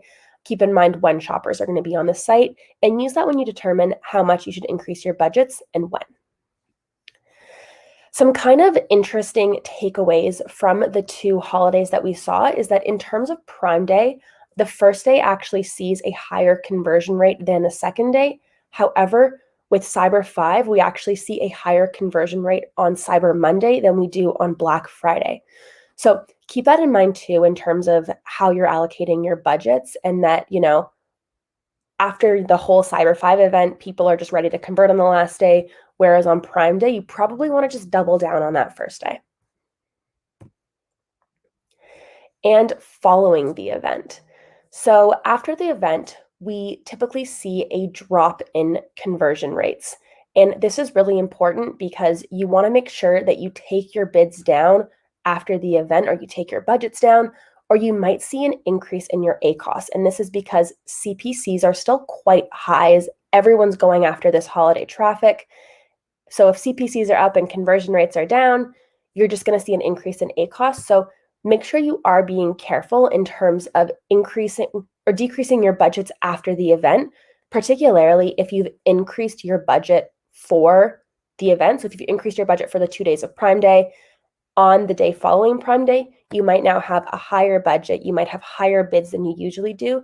You definitely want to make sure that you take that down so that you're not spending a ton of money on this traffic that isn't likely to convert. And I just wanted to kind of show everyone what this looks like. So this is Black Friday and Cyber Monday. So just kind of looking at that conversion rate. So you can see, like I mentioned, conversion rate was 11% on Black Friday and 21% on Cyber Monday. So it was quite a bit higher. Oh, sorry, this is not 11%. This is 11% higher than what the conversion rate usually is. So we did see an increase on Black Friday and then an even more significant increase on Cyber Monday. And you can see we had, quite significant drops in ACOS on both of these holidays as well. And then the day following, we did see that dip in that conversion rate. And at the same time, we saw a huge spike in our ACOS because those CPCs are still quite high. So just make sure you're keeping all of these things in mind. The last thing that I wanted to talk about is how you can actually do this in Perpetua. So like I said, there's a lot of changing budgets, changing bids throughout the entire holiday season, and it can be a lot to do. So one thing that we have in Perpetua is these automated budget and bid changes. So what you can do is you can just decide exactly how much you want to increase your budget. And we do this for the period leading up to the holiday event, during the shopping event, and then the period after. And you can increase your budgets and increase your ACOS targets at the same time. And what this does is just on every single day, it'll automatically increase your budgets. And then after the event, it'll automatically just take them right back down so that you don't have to worry about making any changes yourself. The other thing that we do is we look into data across all of our customers. Like I've kind of been talking about throughout this presentation, this is across, all of the accounts that we have on Perpetua. So we're able to leverage all of that data to kind of make sure that we're giving you the best possible strategy when it comes to tackling Prime Day. And that's everything that I have on holidays and Prime Day. So I wanted to open the floor up to any questions that we have today. Cool. Thank you so much, Michelle. I think as a first question, I would generally ask, what's the next holiday that's coming up that sellers should start preparing for? Yeah, so it really depends on your product. So we've got Mother's Day and Father's Day coming up pretty soon. Obviously, this might not be applicable to every single person if your product isn't something that you buy for Mother's Day. But if you do have something that is very, relevant to Mother's Day, I definitely say start thinking about that. One thing that you can take a look at is actually look at the search frequency rank of those keywords. And once you start to see that frequency rank go closer to 1, that means that you're seeing more traffic on that. You can also use tools that, track the volume of keywords. And as soon as you start to see that increase, that's when you want to increase your bids on those keywords. Okay, cool. So you mentioned the sellers should start stop their spending on the keywords or on the holiday keywords just after the holiday, but when it's the right time to start the holiday campaigns? Yeah, so it depends on the holiday. So kind of with Prime Day, that's where you want to start about 4 days in advance.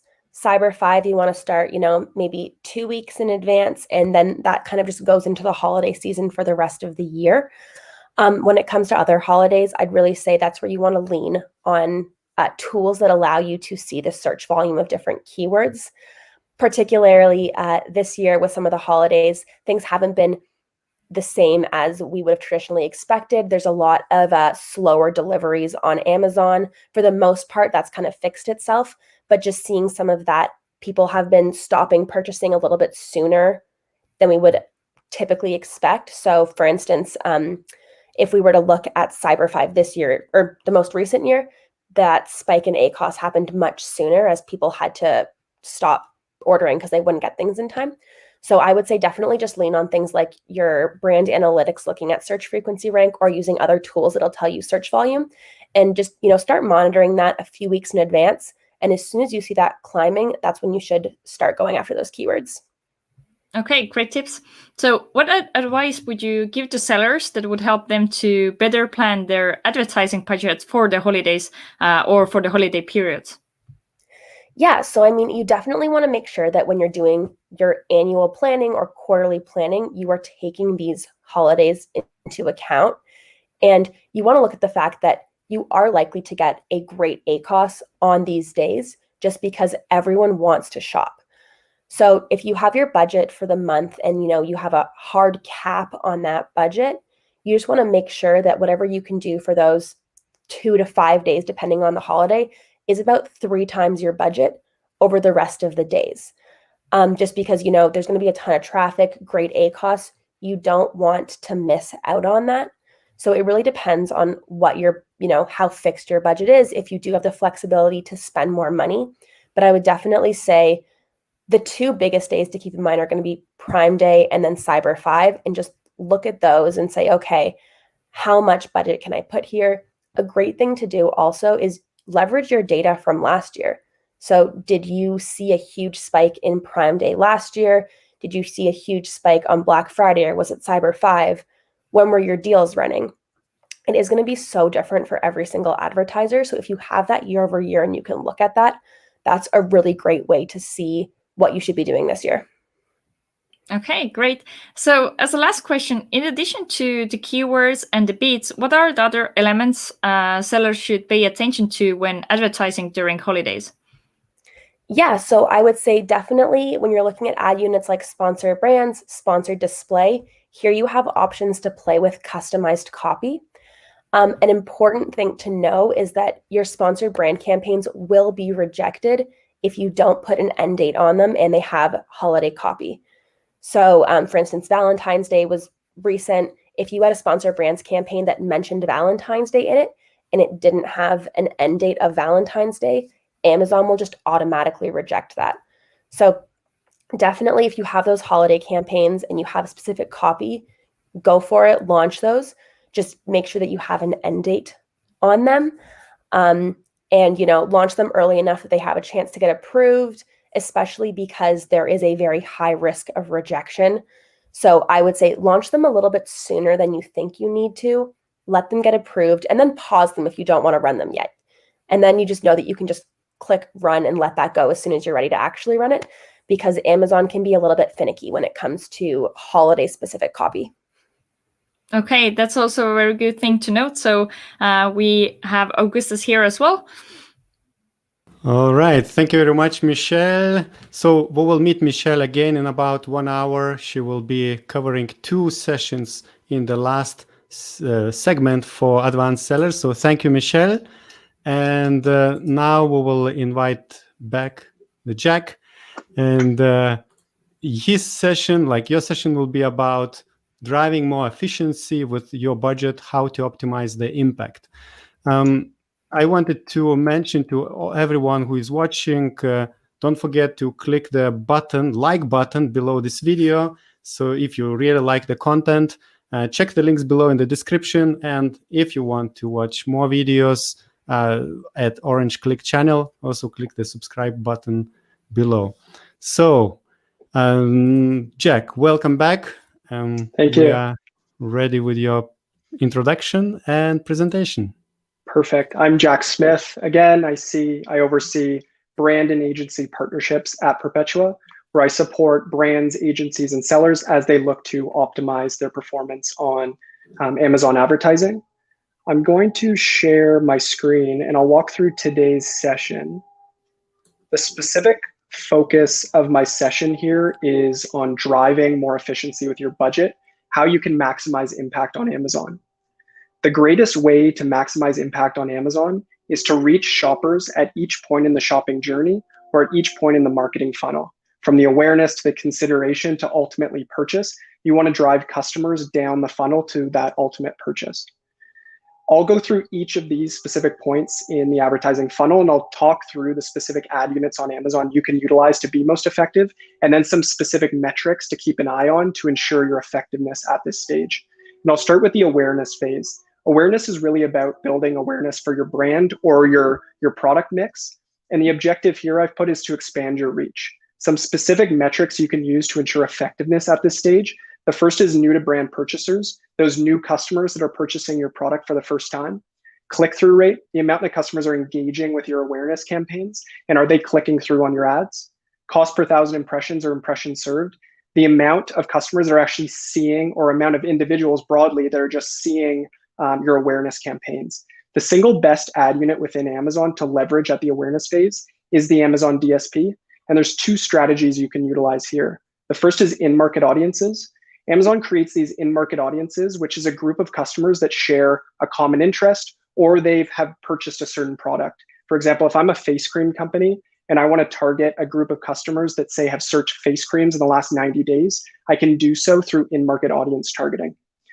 Another kind of unit within DSP is Amazon OTT, where you can actually target customers based on Amazon Prime Video, IMDb TV, Fire TV, among other sources, again, to build awareness to your brand and your product mix. The next phase is the consideration phase. So after customers are aware of your products and brand, consideration is the phase where they're considering products within your category. And the objective here is to build your brand. The specific metrics you can use to ensure effectiveness here are expected cost per detailed page view, the cost to drive customers to your product pages, and store visits, the amount of customers that are actually visiting our store. And the specific ad units you can utilize to target individuals at this phase, firstly, Amazon Attribution. Amazon allows you to track conversion from off Amazon to on Amazon campaigns. And I've listed here Google Ads and social.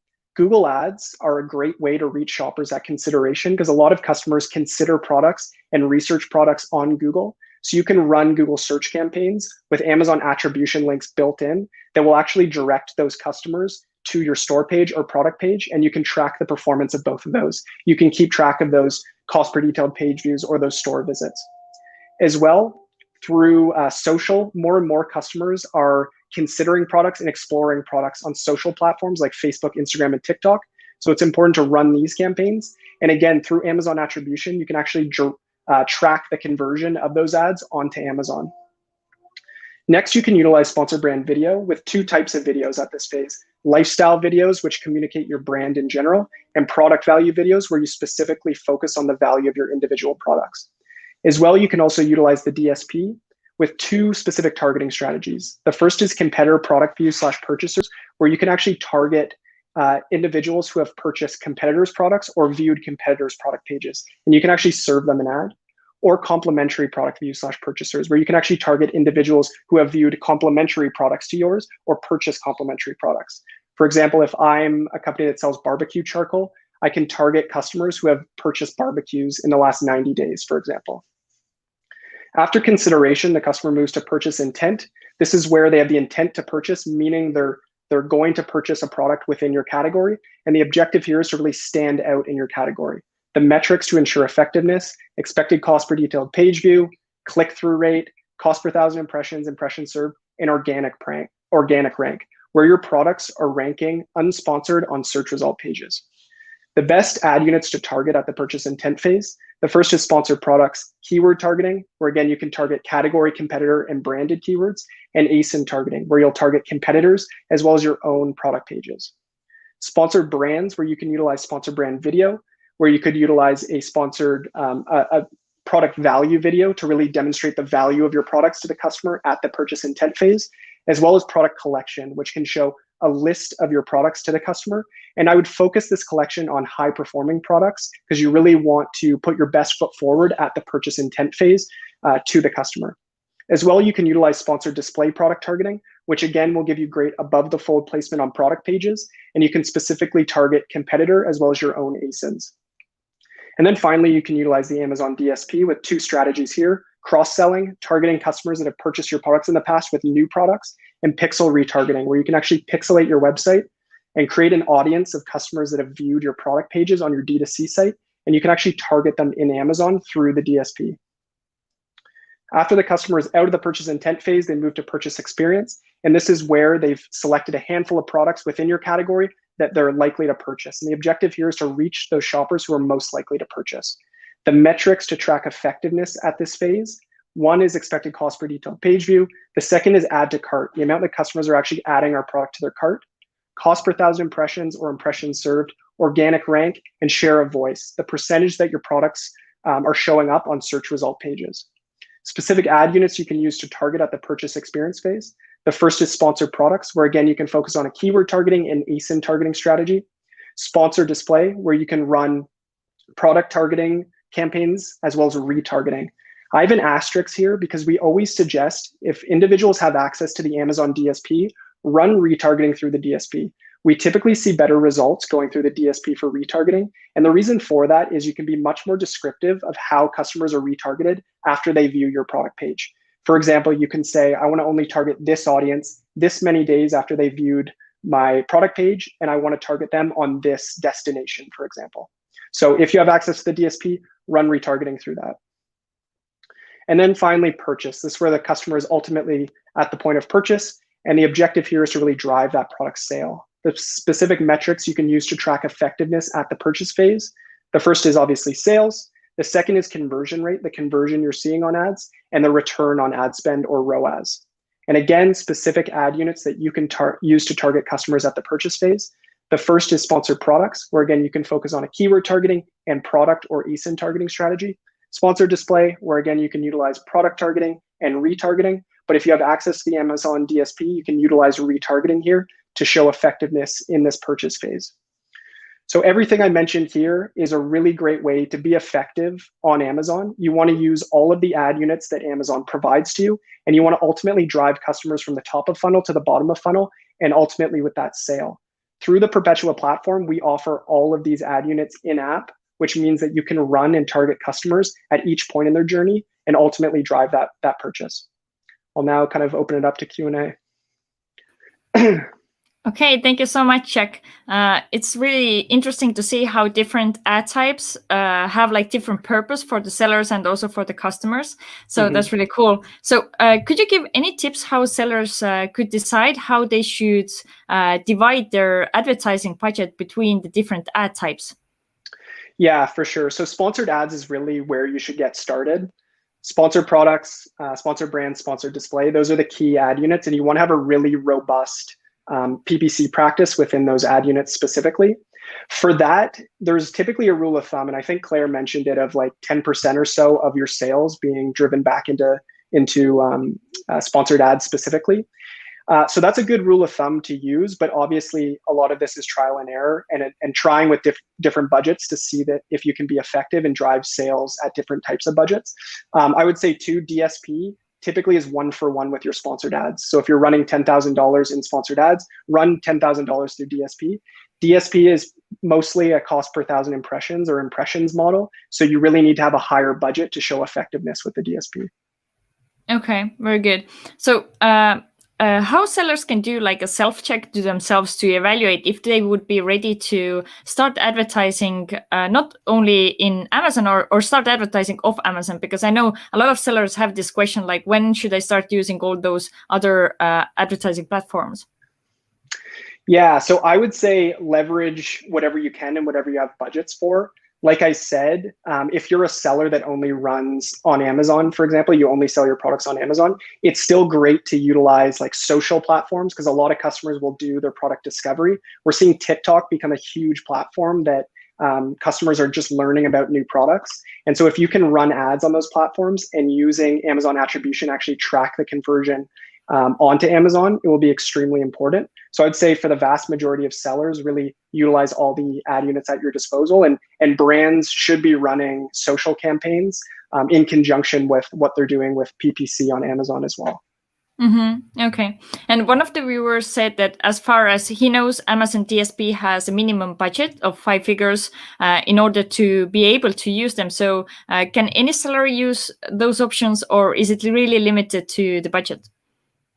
Yeah, unfortunately, DSP is a bit of a walled garden right now. And actually the minimums that on Amazon are typically actually higher than 5 figures. So it is an expensive ad unit. And it's, like I said, only for advertisers that have graduated from their sponsored ads. They've built up a really stable PPC practice, and they're at the point where they can start attributing a good chunk of budget to DSP. So you do need to, and one thing to keep in mind is that it is high minimums to advertise to the DSP. But given how strategic you can be with the DSP and their targeting strategies, it's an extremely effective channel. So once you have access to it, you can see really great results through it for sure. Okay, cool. So thank you very much for giving the presentation. It was really interesting to listen to you. And I think we see you again later today as well. Yeah. No, I think it was the last. Yeah, it was. In the Q&A session. Yes, in the Q&A session. Thank you, Jack. Thank you. All right. So yes, we are done with the part number 2, or part 2 for intermediate Amazon sellers. And we are starting now the experience stuff. Actually, I would like to invite Joe, who will be presenting the first in the next part. But Joe, we had some questions during the last 2 hours about general questions about Perpetua. They were comparing to different, your competitors. Will you be able to answer the question, for example, what is your opinion about like automizing PPC campaigns using Teikametrics? Or maybe you can explain how does it compare, how Perpetua compares with other softwares in the market? I think the way that we will look into that one is we don't want to necessarily be doing direct feature comparisons, especially for the broader group in the recording. In separate discussions, we're happy to get much more detailed into how our offering stacks up, and if you've used them before, and if you're considering using Perpetua, why so. So I don't think we'll necessarily go into direct comparisons for this component. I think a few top line ones that we can discuss in depth in one-on-one conversations are around the number of ad units supported. So depending on which software partner you choose to partner with, the level of support that you get, in terms of campaign creation and automated campaign updates. So there are several components that, again, without getting into detail, where you are still heavily responsible for making changes yourself in certain platforms, which is not necessarily the case in Perpetua. And so overall, like, our theme is we want to give you all of the control to ensure that you are optimizing your campaigns with the highest level of sophistication, but not necessarily having to take on mundane work. So I think those are all really appropriate for individual and direct discussions. And I hope whoever is asking these questions, we get the chance to talk one-on-one afterwards. What is the monthly subscription of Perpetua's software? So our monthly subscriptions vary in price. Our lowest tier start at $250 a month. We do have a discount running through Orange Klik where you can get 25% off for your first 2 months. So you can begin at that lowest tier and get 25% off. It varies depending on the level of functionality and features and your monthly ad spend. Lowest tier, like I said, $250 a month. On average, we operate around 3% of ad spend. It works out to be your total cost. We're moving soon to the experienced part of this workshop, but we have one more question related to Perpetua. Someone was saying that I have Perpetua, but I'm having a hard time to understand how and why they are bidding. Is there a way I can see the details of the bid changes? So you can see for any keyword or ASIN that's being bid on, you can graph your bid price over time to understand exactly how that's changed on a daily basis. What it doesn't necessarily provide you is what I would say an explanation log to say, hey, today your bid price yesterday was $1.05. Today it's $1.08, and here's exactly why. The way our algorithm thinks about it is that It's taking into account a number of inputs such as your conversion rate, your click-through rate, how those metrics have changed. We also implement time-weighted bidding as well. So if your conversion rate or click-through rate in the most recent time period have increased or decreased, it will weigh that more heavily than previous time periods. So there's a number of inputs that go into it. Because of that complexity, it doesn't necessarily spit out to you to say, hey, here's exactly why your bid price changed a certain way. What I would encourage you is that if there are any specific questions, we can certainly take those offline to say, hey, maybe you feel that a bid price change was made incorrectly, or you felt that wasn't what you would have done in that situation. We're happy to dive into it and explain in that case why the algorithm made that decision and why it made sense for that bid price change to be made. All right. So I just wanted to remind everyone that you will find the links to Perpetua below in the description. So you can click that link, check what they do, what they offer. You will find the pricing. And also in the description, you will see the current offer they are running for the viewers like you. If you are still enjoying this workshop, don't forget to click the like button and click the subscribe if you want to receive notifications about new videos we're posting.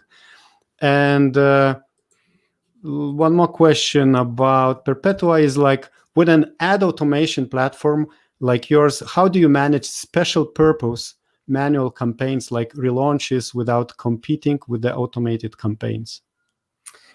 So in that case, I mean, I guess the assumption here in your case is you'd be assuming that you wouldn't be using Perpetua to necessarily manage those special purpose campaigns. I mean, we do have strategies built in so that if you are launching a new product or relaunching a certain product, I think Michelle had touched on it briefly. It works in a similar manner. If you are leading up to a specific seasonality, a specific seasonal period where you expect a significant spike in your click-through rate or your conversion rate and your overall sales, we do have built-in features on how to handle those types of situations.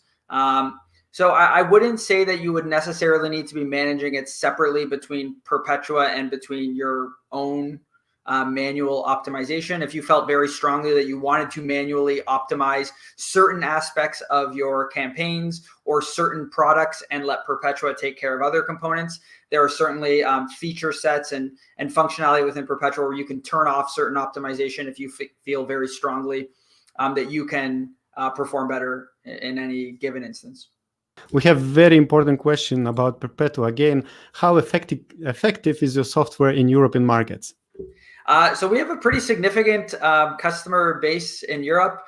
So we operate on all European markets in which advertising is offered. I believe Sweden may be one small exception, but EU4, Great Britain, Netherlands, all the European markets in which you have the opportunity to advertise, Perpetua is compatible with those markets, which is fairly unique within the software space. Usually they're limited to the Americas often. And then also whether or not you're a 3P or 1P seller, we have the opportunity to support you.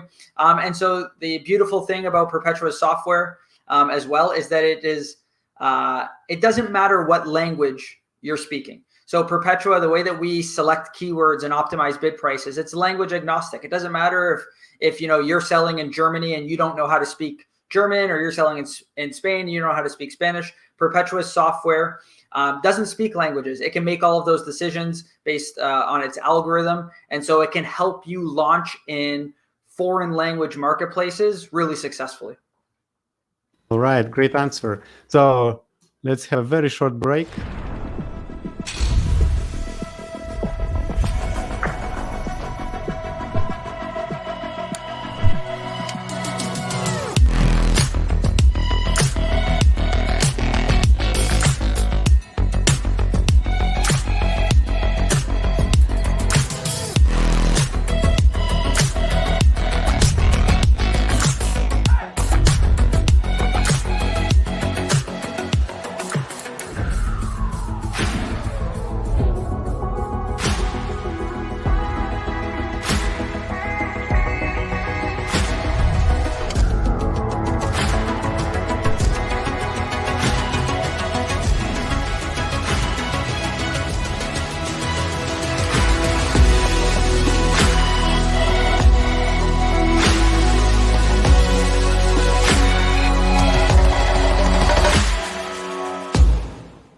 Hey, I'm very excited. We're in the last part of this intensive 3-hour-long ultimate workshop about Amazon advertising together with our partners Perpetua. It's a company based in Canada. You will find their links to their software below in the description if you want to try them, to talk to them.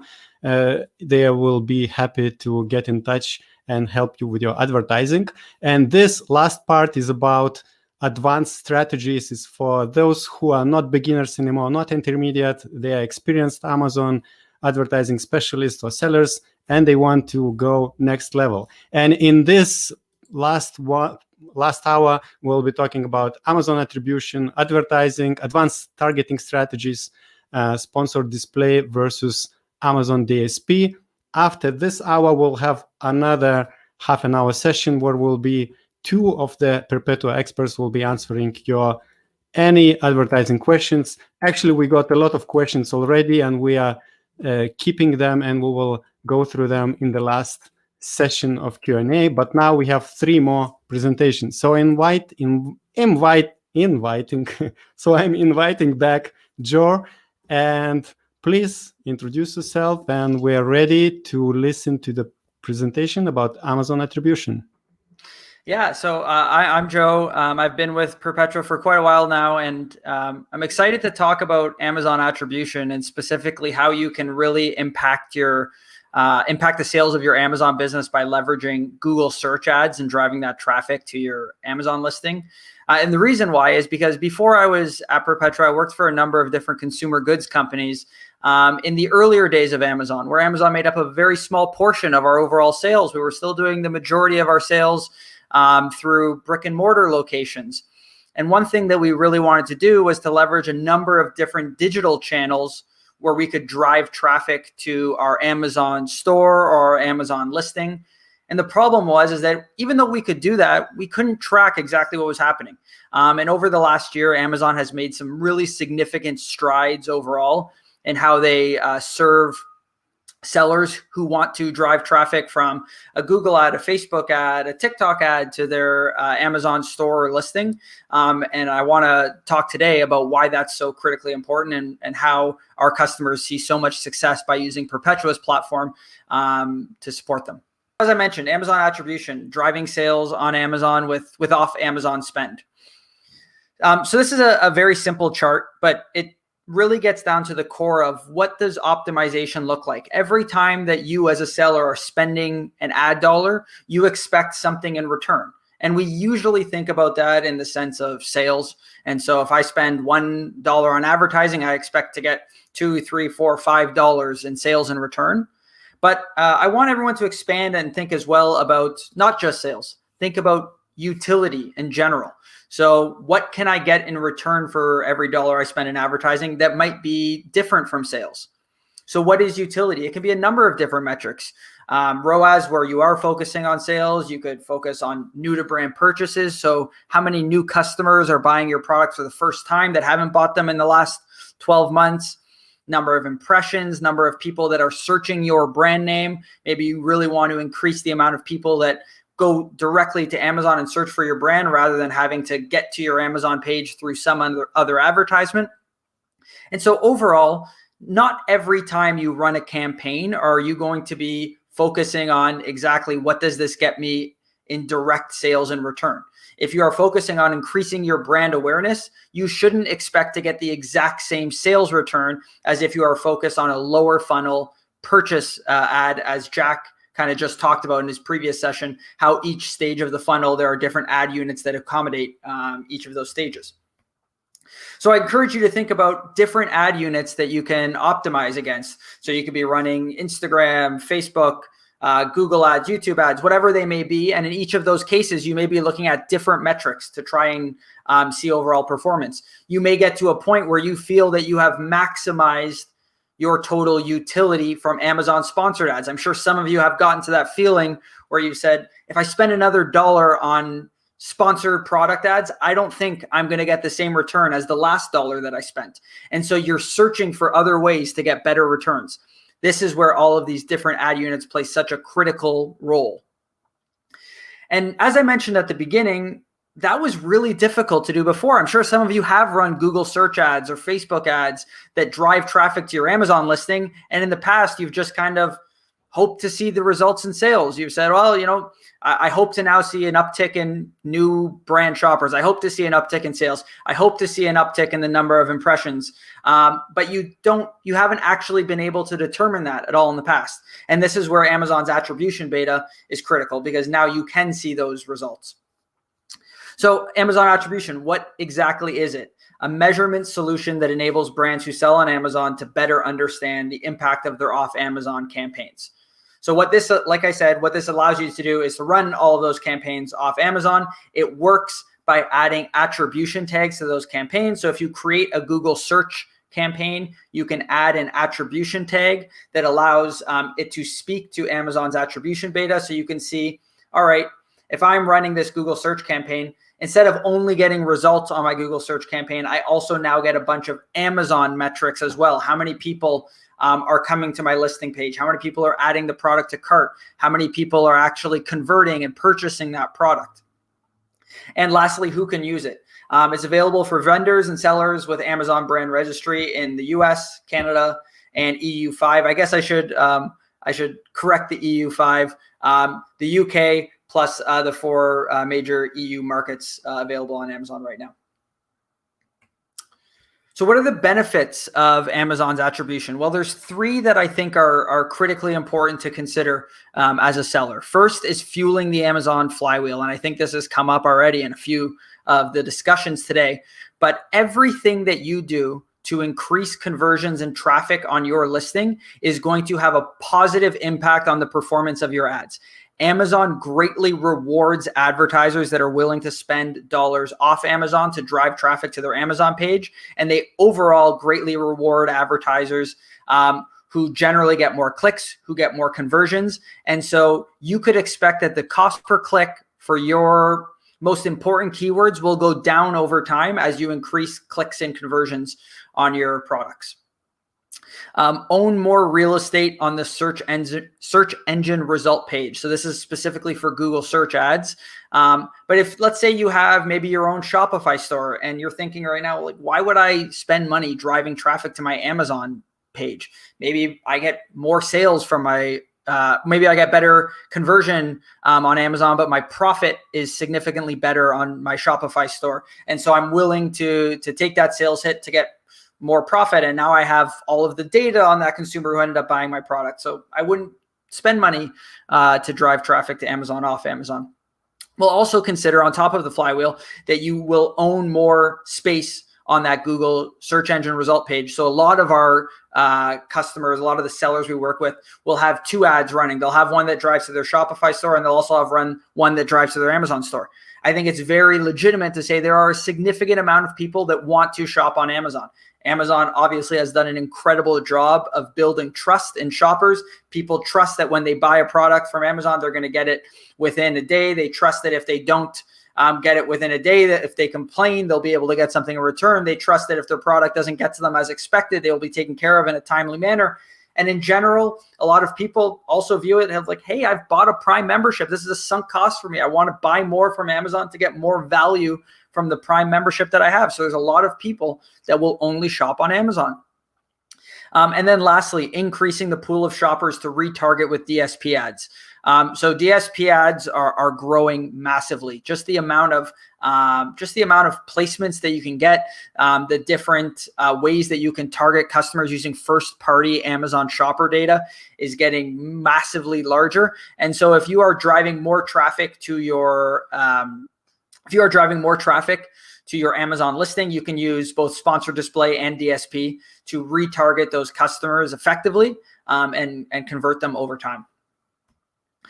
So as I mentioned, I've honed in a little bit on Google search, and I just took a few screenshots of a bunch of different headlines that I've seen over the last, year, where, everyone's been so focused saying like everybody shops on Amazon. Everyone makes their first product search on Amazon. I think whatever the percentage is, sometimes it's 40, sometimes it's 50, sometimes it's 60, but a significant amount of shoppers are making their first product search on Amazon.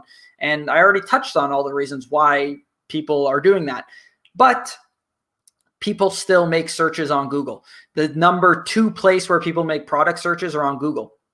And so if you don't have, I've made the assumption that some of you will have Shopify stores or your own stores to sell products, but I'm sure some of you are only selling on Amazon or only selling on a select few marketplaces. And so by advertising on Google search, you're now opening up a whole new world of shoppers to buy your products. So I want to touch a little bit on Perpetua's solution for optimal results on Google Ads. One of the things that we've built into our platform is the ability to very simply create Google search ad campaigns and drive that traffic to your Amazon listing or your Amazon store without the nitty gritty creation in Google and then generating an attribution tag and adding that to your Google search campaign and then trying to mesh your results across the 2 platforms together to understand exactly what's happening. We've basically made that within a few clicks in Perpetua feasible for any seller. So I'm going to switch the screens here.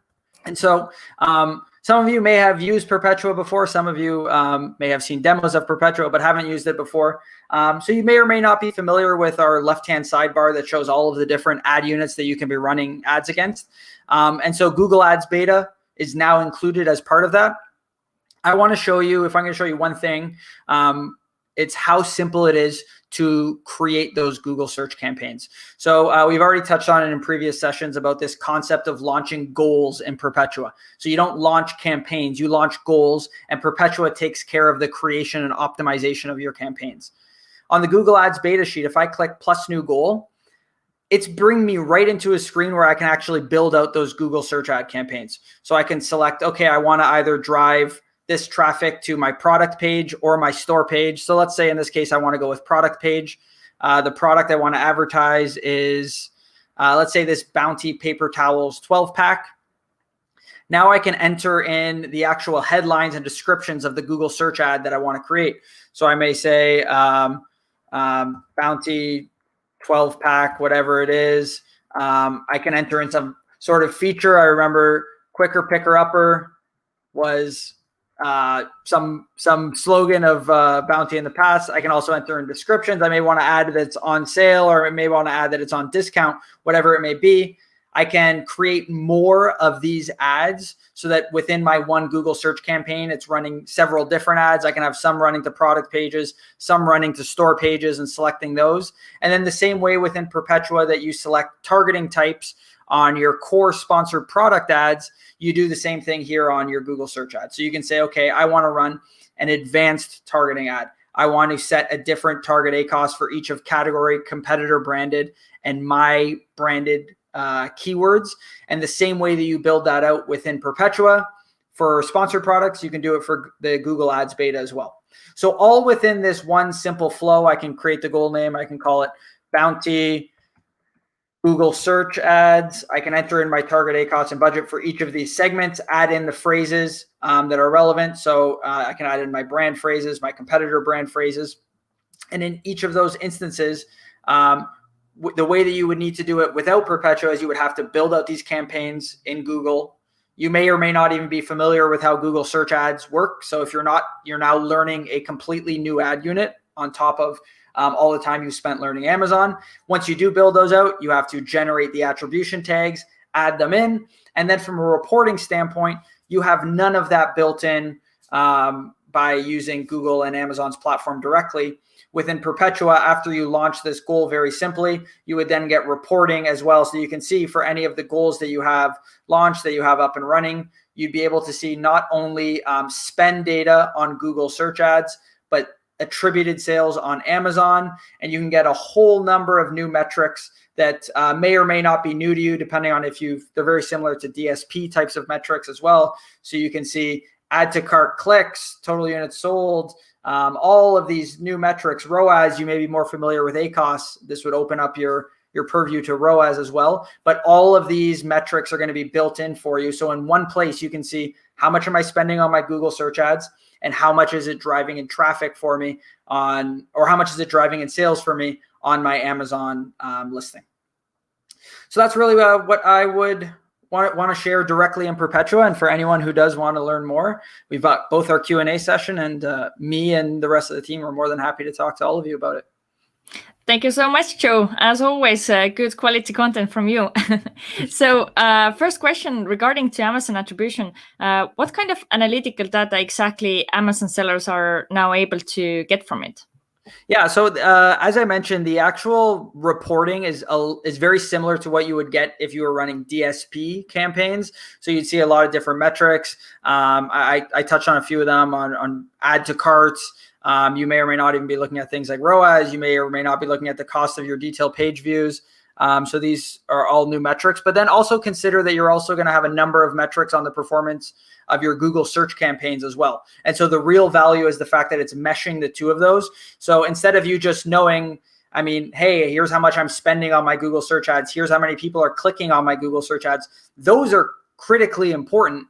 But then also you want to be understanding exactly how many people are then purchasing your products, how many are interacting with it in any way, because understanding exactly how people interact with your product can be just as, if not as important as seeing how many people are actually purchasing your product. Okay, so yeah, one of the question was, does Amazon attribution metrics provide performance data even if the shopper doesn't buy the product on Amazon? Yeah, so like we saw some of the metrics there. So you're going to see like add to carts. You can run Google search ads to you can run it to your own Shopify store and add an Amazon attribution tag. And even though none of the traffic is being directed to Amazon, you can actually see directly, okay, how have people interacted with my Amazon listing who clicked on this ad or saw this ad and then got directed to my Shopify store. It's very common for a lot of people to maybe click on that ad, say, oh, okay, I'm thinking about buying this product. Let me see what the price is on Amazon. And they may then just go to Amazon, open it up and buy it. You would get performance metrics if a shopper ended up doing that. Okay, super interesting. So how do you know that you stated that Amazon rewards of Amazon spend? So do you have any data to support it as well, or do you just speculate it's that way? I think this is a really good question. And I think that there's a yes and there's a hard data and a speculative component of it. Hard data is that time and time again, we see that if you are driving more conversions on your Amazon listing, Amazon is going to reward you with lower CPCs, the ability to get similar placements with those lower CPCs by improving your organic rank. That is hard data that, yes, I think many people would have data supporting that just show as your conversions go up over time on your product, you are going to get better placement. By driving more traffic to your Amazon listing, your conversions are going to go up, assuming that you don't completely drop off because you're now targeting shoppers that are no longer relevant for you. That's the hard data point of it. The speculative component, and I say speculative because I don't think we would be able to ever uncover a perfect data set to show it to you, is to say, well, how does Amazon reward off Amazon spend more so than like sponsored product spend or sponsored brand spend? I don't think I have hard data on that. We have a business intelligence unit that maybe we can provide something to you on that. But I think that's the more speculative component is Amazon rewarding that type of spend more so than other types of spend. Okay, thank you so much. All right, thank you very much, Joe. And now we will have two more presentations by Michelle, and we will still see Joe in about 40 minutes in the last Q&A session, where we will cover a lot of general advertising questions, and we have a lot of them, but we are trying to keep the schedule. So thank you, Joe, and see you shortly. And now let's invite Michelle. She will be talking about advanced strategies, right? Yes, advanced targeting strategies. So awesome. Thank you. So hi, everyone. I am Michelle Meleskie, if you've just popped on now. And today I'm going to be talking about advanced targeting and top of search domination. So one thing that I do want to just kind of mention before I jump in is that in terms of advanced targeting options on Amazon, there are so many different strategies that you could implement. I'm today just really going to scratch the surface on some advanced strategies that you can use and things that I think would be applicable to the most number of people. If you do come to Perpetua and use us as a software, you get connected with someone on our team, such as myself, who can help you really decide how best to execute your overall goals on Amazon using Perpetua. So I just wanted to mention that this is just, scratching the surface. There's tons more stuff that you can do if you work with Perpetua.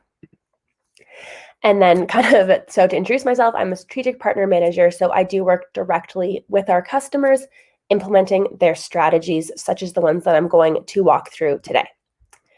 So I'm going to start with some of the more advanced targeting and strategy type of things. And then later in the presentation, I'll move on to top of search domination. So the first thing that I want to talk about, and a question that I get a lot, is how much should you be spending on brand defense? And this is a tricky question. It's really going to vary depending on the strength of your brand and how much your competitors are targeting you specifically. But one thing to keep in mind is that people sometimes say, I shouldn't spend on my brand name because, organic search results, I'm just cannibalizing. But the kind of mindset to have there is that you're running targeting campaigns, targeting your competitors, and you're getting sales off of those. So if you're able to do that, so are your competitors. So you do want to make sure that you are investing a certain amount of money in defending your brand.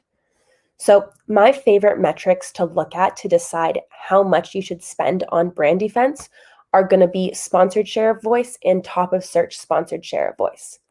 So top of search sponsored share of voice is those first 3 to 4 placements on Amazon.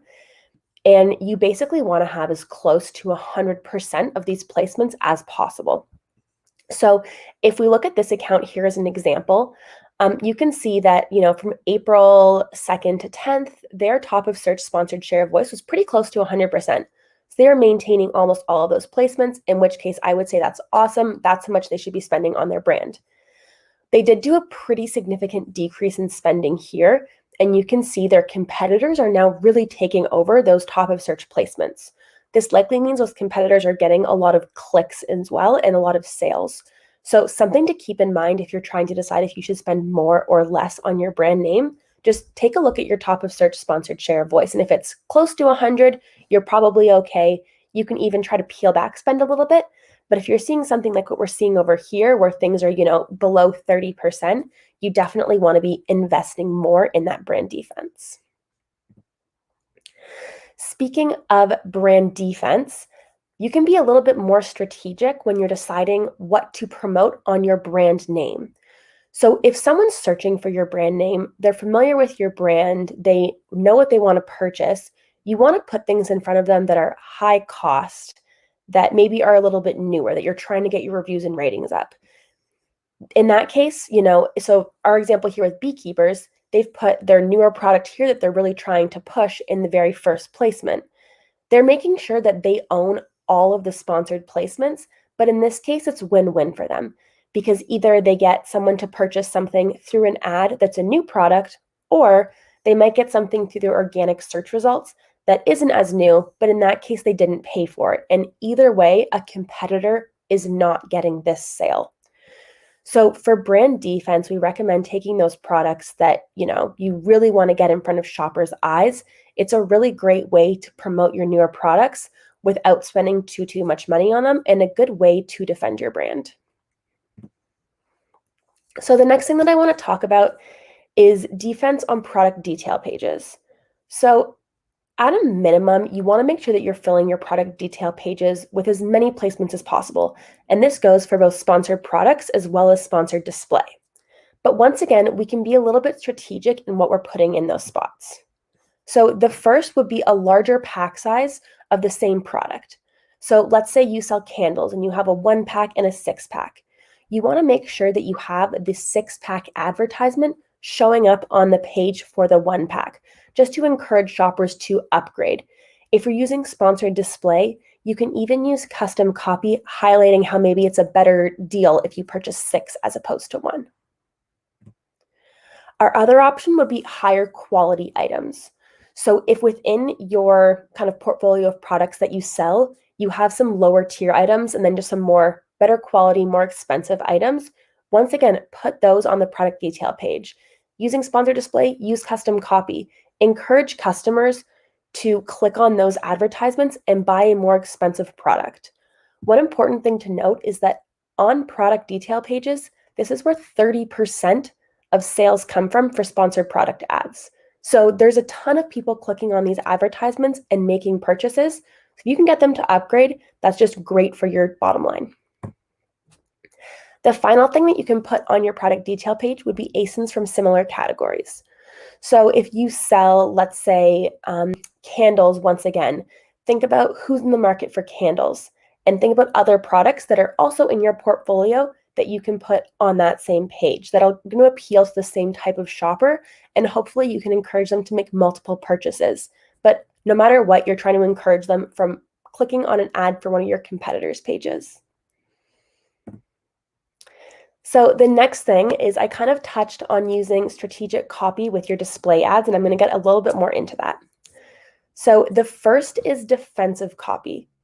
So when you are launching a sponsored brand or a sponsored display campaign and you're targeting your brand, you want to make sure that you have your brand name in the copy. If someone's searching for your brand, you want to make it as clear as possible that your advertisement is for your brand. The next would be category copy. And Claire touched on this in an earlier presentation, so I won't go too in depth. But when you're looking at targeting category keywords, you want to take a look at your sponsored product ads, see which keywords perform the best, and use those in your copy. You can also launch multiple sponsored brand campaigns and have different keywords being targeted dependent on the copy that you have in your sponsored brand ad. And this matching of your search intent to the copy is going to really help increase your click-through rates. And then finally, competitor conquesting copy. So in this case, you definitely want to have a different campaign for each competitor that you're targeting. And by doing this, you're able to customize your copy for every single competitor. Now, there are obviously a lot of restrictions on Amazon about what you can and cannot say in your sponsored brand copy. But one thing that you can do is just mention how your product's better than your competitor without actually mentioning them. So let's say you know your competitor's drink has a bad aftertaste. You can highlight how your product has a great aftertaste in your copy. So when people are actively searching for that competitor brand, you're basically kind of signaling to them, hey, I'm better than this because of this reason. And that can really resonate with customers and help them to click on your advertisement. One thing that's super important with sponsored brands that I'm hoping you take away from this is that you do have a lot of power if you segment things out separately. So obviously you can just launch one sponsored brand campaign, have it target everything, and that might do okay. But if you have the time and you can customize that copy and have those different segments of traffic, you're likely to see really great results. In terms of doing these competitor conquesting campaigns as well, one thing that I recommend doing is launch the campaign and see how it goes for a little bit. Keep an eye on what your click-through rate is. Test out different copy, see what has the best click-through rate based on those competitor keywords. Once you find that benefit that resonates with customers, you can really double down on that campaign.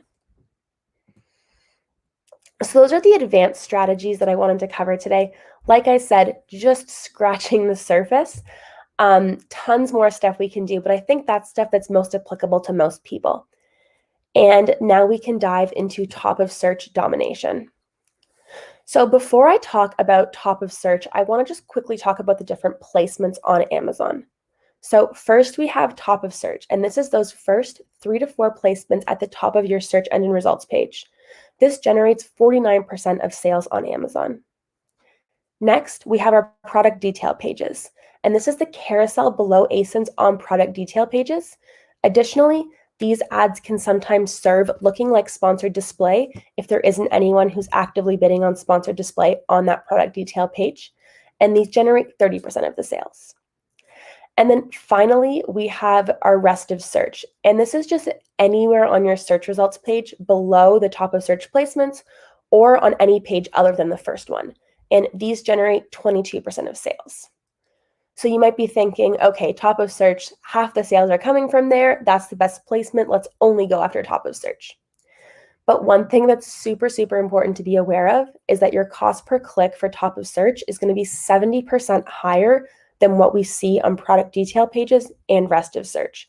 So something to keep in mind is that it does produce a lot of sales, but it's also an expensive placement. So with that in mind, why do we go after top of search at all?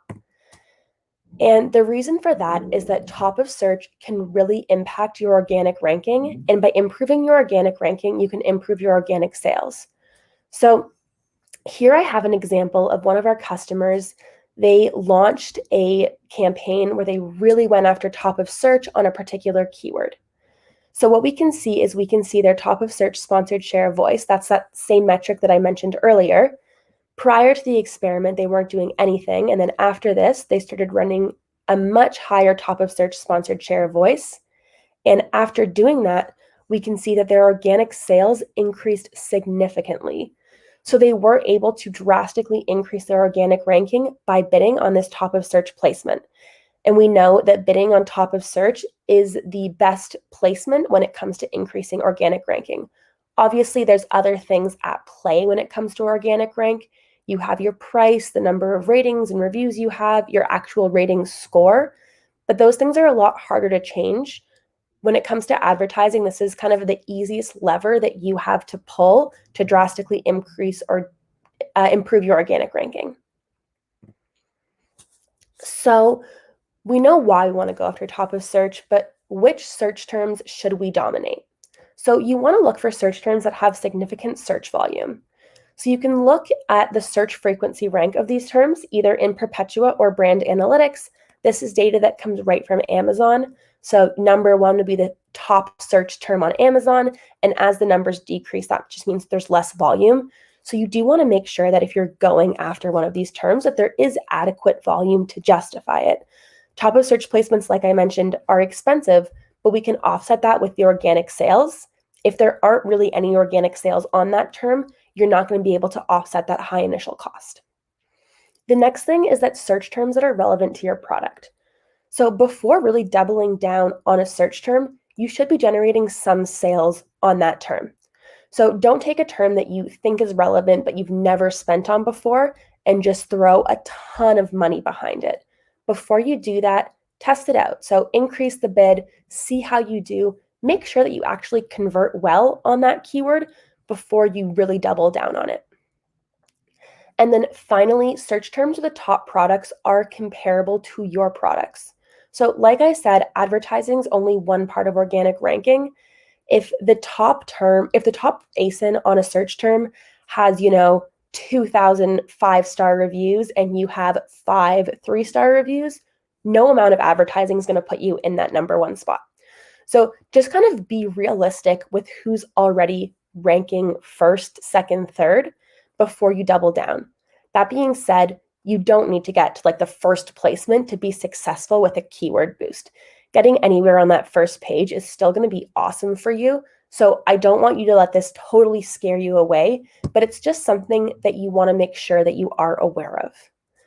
On top of that, you don't need to have gaining organic rank be your goal with these top of search campaigns. Because these top of search campaigns, you recommend going after, very broad category terms. You can almost treat these like brand building campaigns.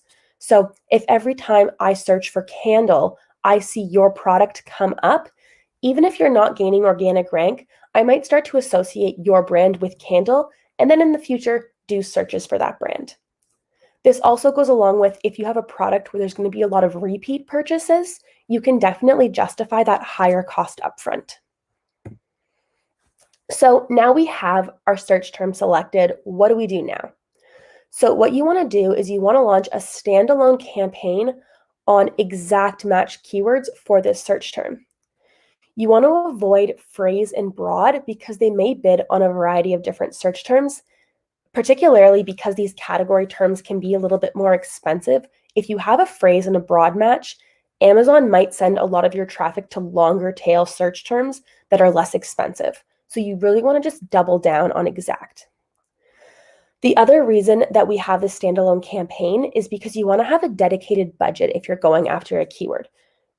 This is a case where, you can't just put $5 at it a day. You need to be willing to seriously invest in this keyword and double down on it. Additionally, what you want to do is you want to make sure that your bids or your ACoS targets are higher than for other keywords that are also advertising on this ASIN. So you want to make sure that you're being more aggressive on this keyword than you would be on other keywords. That's kind of the purpose of this top of search domination. And then the final thing would be actually inputting a top of search placement multiplier to increase bids at this placement. So this is another reason why we have to launch a standalone campaign in order to do a keyword boost and to really do this top of search domination. And that's because placement multipliers are only available at the campaign level. So you do need to pull it into its own campaign. It can't just be its own ad group. It has to be its own campaign for you to be able to do that multiplier. Finally, do not forget to measure your results. So we see time and time again where someone's been spending money on a keyword boost and they aren't tracking to see how that keyword is doing organically. And that's something that's so important for you to keep your eyes on. So if you're using Perpetua, all you have to do is click the keyword and click track, and then start running this keyword boost, just so you can actually measure if you're gaining organic rank, if you're gaining that top of search share of voice. Because these metrics aren't ones that Amazon gives you, we work with a third-party data provider who gives them to us. You need to make sure that you have access to a tool, whether that be Perpetua or another third-party software, that can actually show you, if this campaign is being effective. And the last thing on these top of search domination campaigns is a little bit of a warning, and that is don't miss out on sales on product detail pages and rest of search. So like I said at the start, 49% of sales come from top of search, but this means that 51% come from other placements. So one thing that's really kind of can happen, and it's not great, is that if you set a top of search multiplier that's too high, and you send all of your traffic to top of search, you might lose out on all of your sales in rest of search. So what we recommend doing is when you first launch a campaign, don't have too high of a top of search multiplier, and then you want to check in on placement reporting. So here I have a screenshot from Amazon or from Perpetua, and you can just see the results by placement. So in this case, you can see, top of search is generating $240,000 in sales, but rest of search is generating $373,000 in sales. So if I really increase my bid in top of search and try to funnel all of my spend towards there, I could miss out on all of these sales, which I definitely don't want to do. So what we recommend is, like I said, just launching this, seeing how it goes. And if you see the majority of sales coming from top of search, then you can go after that. But just be aware that a lot of sales do come from other placements, and these other placements do still have value. And that is everything that I have for advanced targeting in top of search domination. We'll see if we have any questions on this. Yes, I do. I just wanted to reply to your slide's last question that we do have questions, and thank you so much for your presentation as well.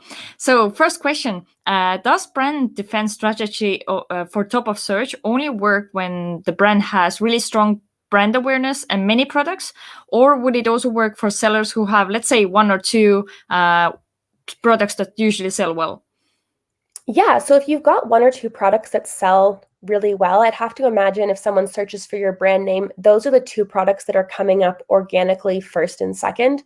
So in that case, when you're trying to decide what you want to put in those first placements, maybe it is just increasing visibility on those two products to block out competitors.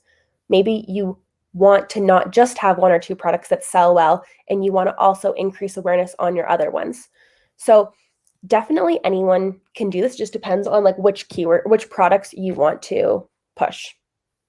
Okay, cool. So one of our guests or viewers were asking, how do we isolate the keywords and product targeting for brand defense and competitor conquest? Is it whether with keyword boost or with separate goals? Yeah, so if you're using Perpetua, Perpetua goals have multiple segments in them. So you can set a segment that is just branded. You can set a segment that's just competitor and a segment that's just category. So we have that built into our sponsored product system through advanced targeting. And then if you want to do top of search domination, that's where we'd recommend launching a standalone keyword boost. And there you can do that top of search multiplier. You can set a specific budget and a higher ACoS target.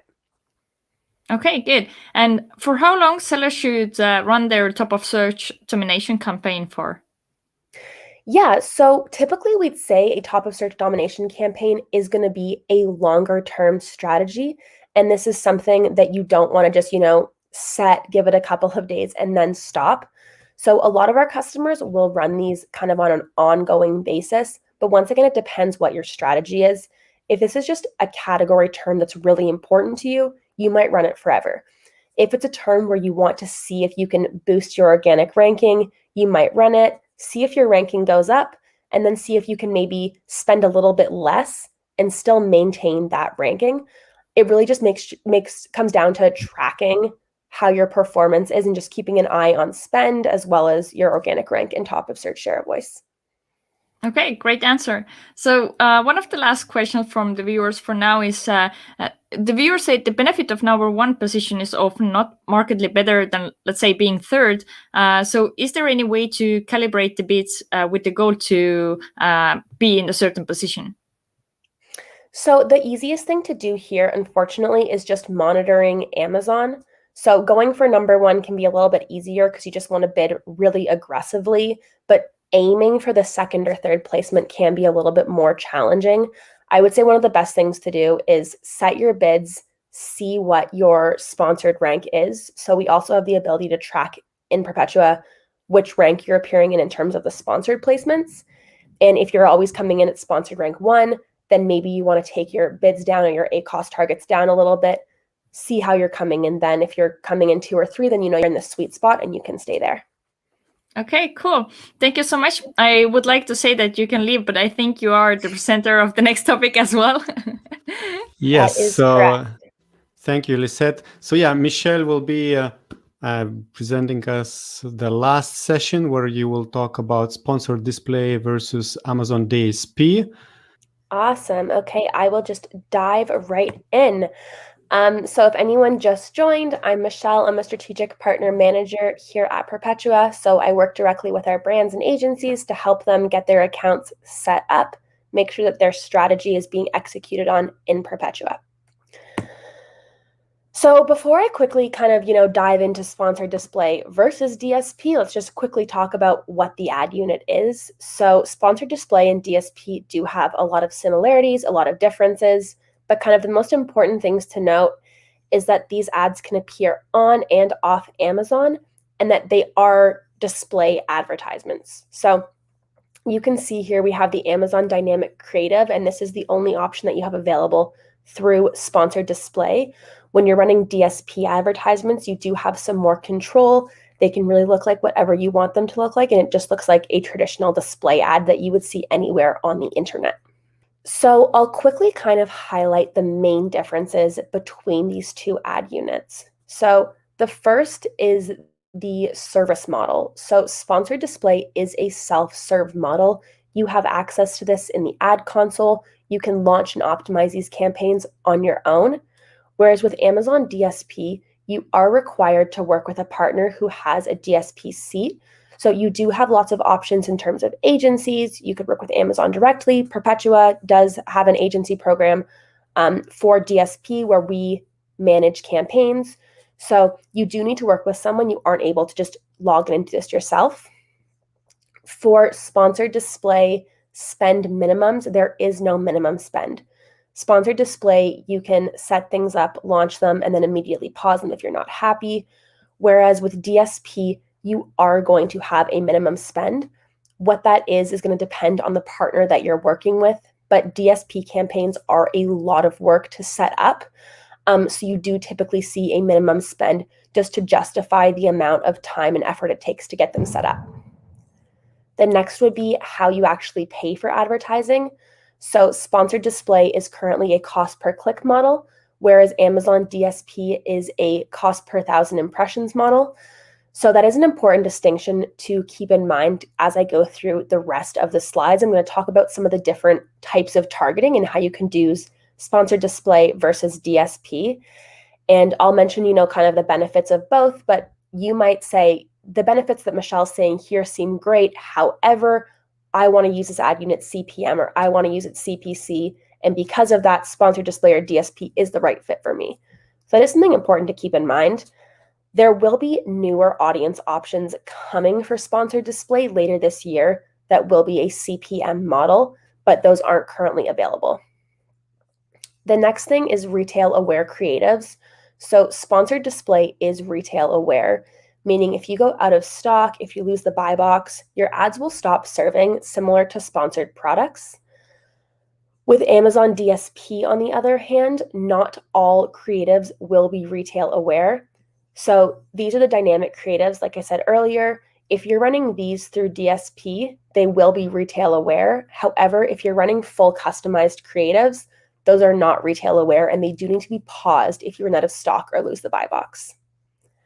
And then finally, creative customization. So for DSP, you have the option of using a logo and custom copy.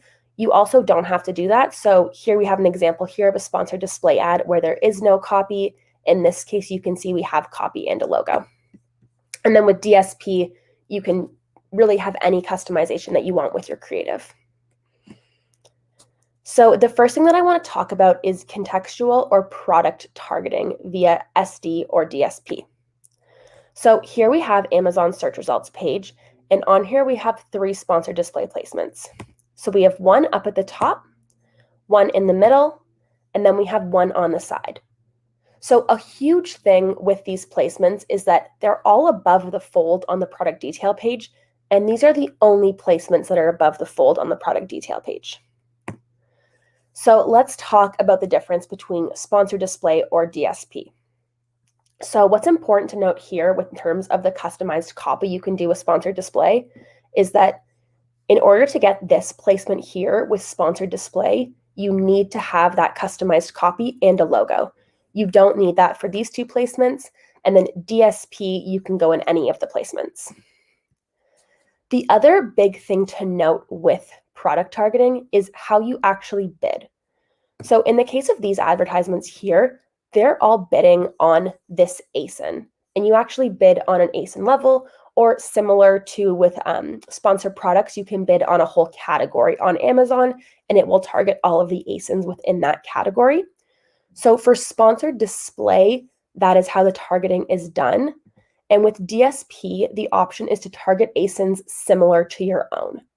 So in this case, you actually have much more control with sponsored display than you do with Amazon DSP, because you can choose which ASINs you want to target and set a bid for every single individual ASIN. So when it comes to contextual or product targeting, we actually really recommend going with sponsored display as opposed to DSP. We've just seen better results using this ad unit. The next is retargeting and remarketing.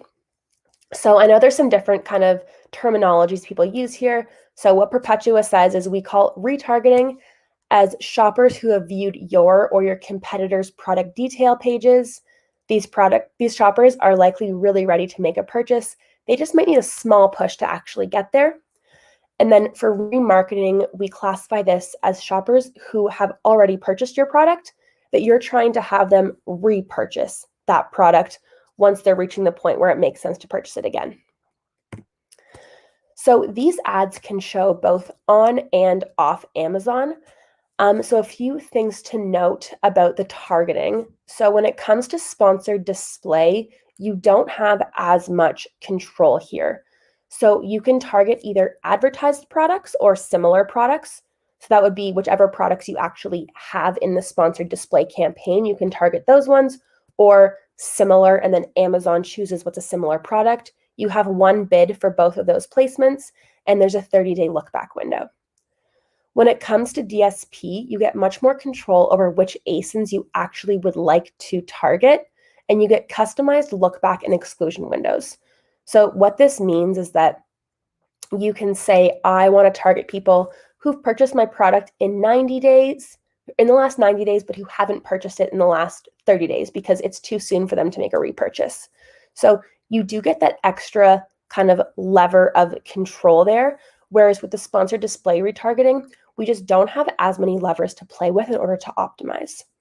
So for this reason, if you are looking at doing retargeting and remarketing, we do recommend going with DSP. Kind of to keep in mind though, is there's 2 things. And the first is that if you're not spending enough on DSP, or not spending enough to use DSP, you can definitely go ahead and just use sponsored display. And the other thing is that you might not be advertising every single one of your ASINs on Amazon DSP for retargeting and remarketing. So in that case, you can advertise the remainder of them with sponsored display just to get those ads running. And finally, we have top of funnel audiences. So these are going to be much more specific audiences. You're getting people who might not be, ready to make a purchase, and it's very different from every other type of targeting that you're doing on Amazon. So I just took a couple of screenshots from Amazon to give you a kind of idea of what these audiences look like. But we have the option of in-market, interests, lifestyles, and life events. These ads serve both on and off Amazon. And you can see kind of from the in-market, these can get very specific in terms of in-market for what. So you can really find almost any category. Find the category that your product falls into and target that one. You might also want to target complementary categories to what your product category is. Then you also have the option to target things like interests, lifestyle, life events. So these are going to be much more higher funnel activities. You shouldn't be looking at your ROAS to see, okay, is this campaign successful? It's really going to be more of a high level. Look at how much you're paying for each page click. That's probably the best metric when it comes to these campaigns. And another important thing to keep in mind is that doing these top of funnel campaigns is actually giving us more shoppers to then target with retargeting campaigns. So we typically see the best ROAS on those retargeting campaigns, and you can only retarget shoppers that have viewed your page, which means that audience has a limited size. But by using the top of funnel audiences, so in-market, interest, lifestyle, life events, you're able to just make that retargeting pool even larger. So there are some significant differences between sponsored display and Amazon. So sponsored display is pretty much just what I'm showing you here. You would select the audience that you want to target and choose your bid. Whereas with Amazon, you also have the option to actually negate product viewers and purchasers. So what you can do is you can kick out anyone from this audience that would fall into your retargeting audience. And this basically allows you to make sure that this audience is fully just this market and not those people, as those retargeting customers would likely inflate the ROAS of this segment. So using DSP, you just get a little bit more control and a little bit more granular reporting. The other option with DSP is that you get access to third-party audiences. So there are other companies such as Oracle that have audiences that you can target via DSP. They have similar options to Amazon where they have, in-market, lifestyle, interest audiences. So you basically just get access to more people via the DSP. And then the last thing that I want to kind of stress on this slide here is that audiences is what I mentioned at the start, where there are going to be some sponsored display options for CPM coming later this year. So sponsored display audiences could be getting a huge upgrade. We don't 100% know what those new features are going to be yet, but there will be more targeting options coming soon. So definitely keep your eyes peeled for those. So just a kind of summary of everything on which ad type you should be using. So when it comes to top of funnel audiences and retargeting and remarketing, you want to use DSP if you have access. And then for contextual or product targeting, that's where we strongly recommend sponsored display. But keep in mind, if you can't access DSP because of the high cost, we definitely recommend going ahead and testing with sponsored display. It's super low risk. If your campaigns aren't performing well, you can literally just pause them. And a lot of the brands that we work with have seen phenomenal results with these. And with that, that's everything that I had on sponsored display versus DSP. Thank you, Michelle. Now you can have a sip of water before I ask you a new question and you have to start talking again. So first question, are there any benefits or concerns in running TSP ads and audience ads at the same time? Yeah, that's a good question. So they are separate auctions. So there aren't any risks of running them at the same time. You're not going to be increasing your bids or anything like that. But for each type, there's probably going to be a better option. So if you have one ASIN, it doesn't necessarily make sense to use DSP audiences. You just are bidding on the traffic in two different ways. So I would say there's no concern, but there's also not really a benefit. That being said, if you have, some products in your account that you're doing DSP and some products that you're doing sponsored display, that's definitely a great way to utilize both ad units. Okay, cool. So what kind of reporting do sellers get for sponsored display on placements? So unfortunately, there is not any reporting on placements for sponsored display. All you can see is that whether or not you are getting those clicks. Same goes for DSP. We don't unfortunately get the breakdown, but important thing to remember with sponsored display is that top placement is only available if you have that custom copy and that custom logo. So you won't be bidding in that placement at all if you don't have those on your campaign. Okay, and I think last question for now. Based on your experience, what's one of the main things you have seen sellers doing incorrectly with DSP ads that lead them burning their budgets or just being not very effective with this ads type? Yeah, so I mean, in terms of DSP, because we offer that as a managed service, we don't really see people burn through a lot of budgets. We have a lot of best practices with our team running that. I would say kind of the big things that people want to do with DSP is a lot of people initially want to go right towards retargeting, remarketing, and only go after that segment because it does have the best ROAS. And this isn't necessarily going to burn through your budget, but you are going to eventually burn through that entire market. And once that market's depleted, it can take some time to build it up again.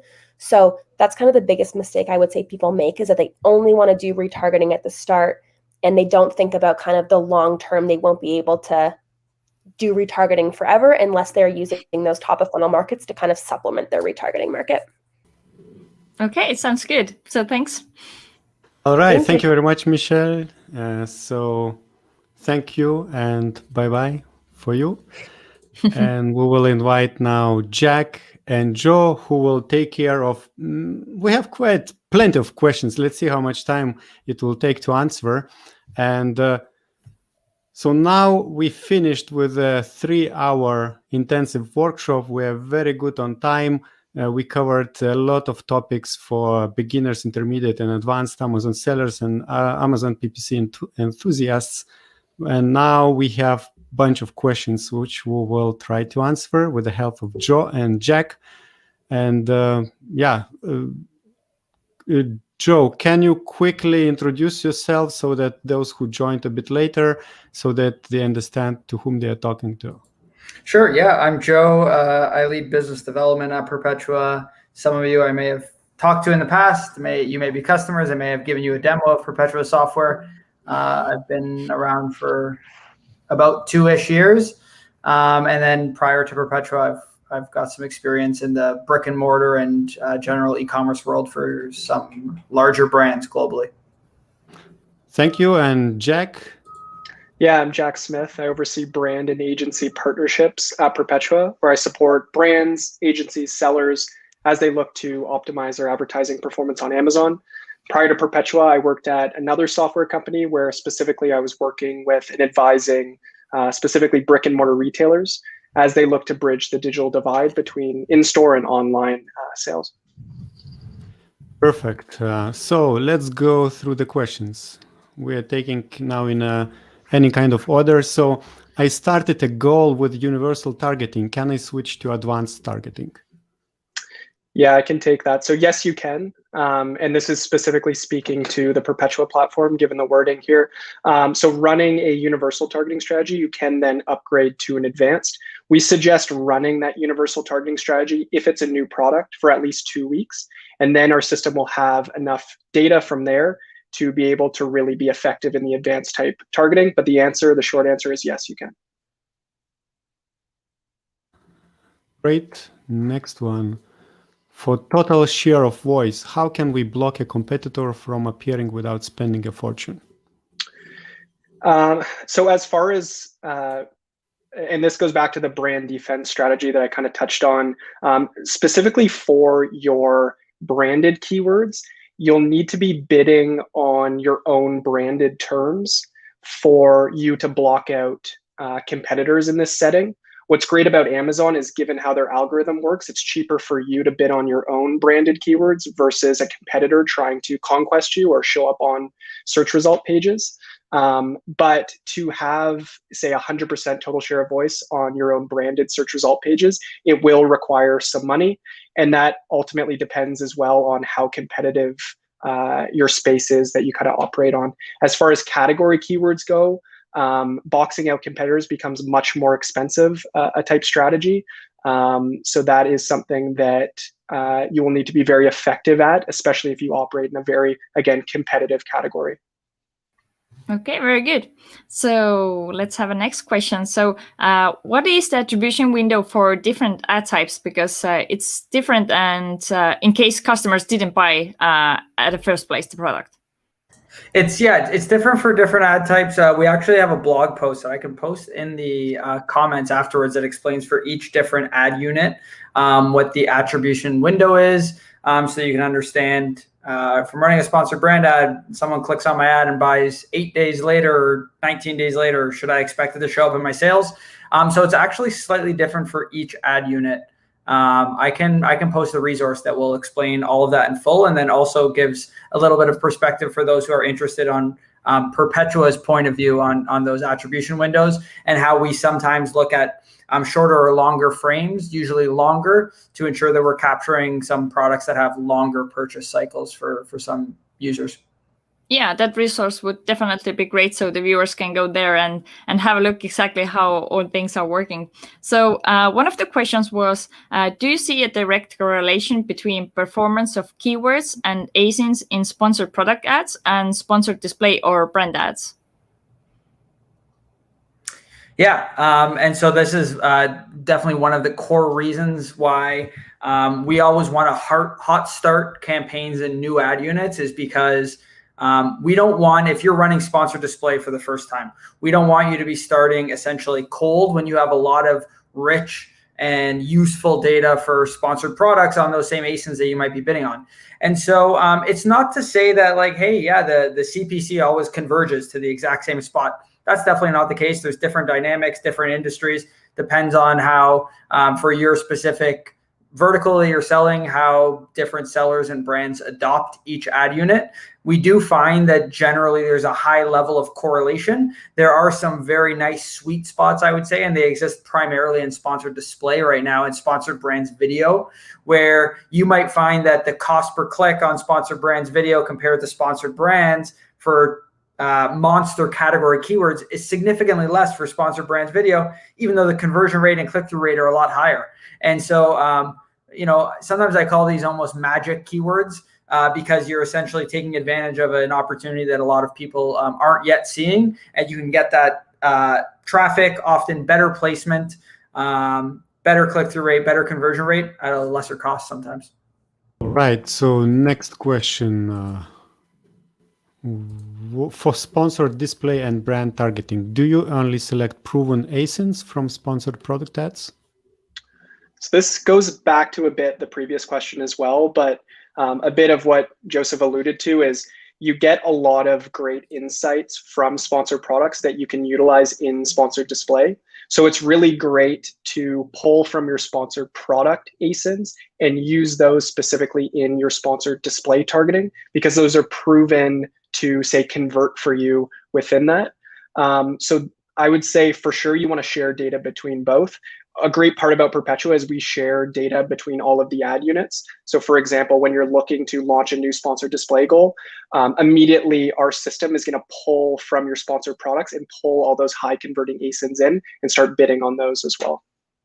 Actually, I see two questions about Perpetua. What is the Perpetua's onboarding process? What amount of human time would you receive? Yeah, a big differentiator between Perpetua and other, say, software in the market is we put a big focus on having a high touch human relationship with our clients. So each customer, for the most part, will get a dedicated data strategist that works with them to strategize on their goals within Amazon and help them implement that directly within our platform. So typically they'll have an initial onboarding call with a customer to get them up and running with the platform, train them comprehensively, and then help them launch those initial strategies. And then they continue to meet with them on a go-forward basis to ensure that the client is optimizing their strategies on a go-forward basis, and we'll present you any new features that were released in the platform, etc. So it is a fairly high-touch relationship between the client and Perpetua. Somebody asked, can we do a boost for product targets? You can't at the moment. So like the way that, I mean, there's two ways in which you can appear for ASIN targeting. You can, end up on someone's product placement, in which, yes, there would still be advantages to being at the top of that carousel rather than another placement on the carousel. The other option is that if you're bidding on an ASIN that ranks in the top 3 organically for that specific search term, your product may also show up. But right now, there isn't a specific form of boosting for an ASIN. However, we do find that like boosting is primarily related to search placement, and search placement is almost exclusively dictated by keyword bidding. Again, I'm not going to say that it's exclusively dictated by keyword bidding, primarily. And so boosting is a function of keyword targeting right now.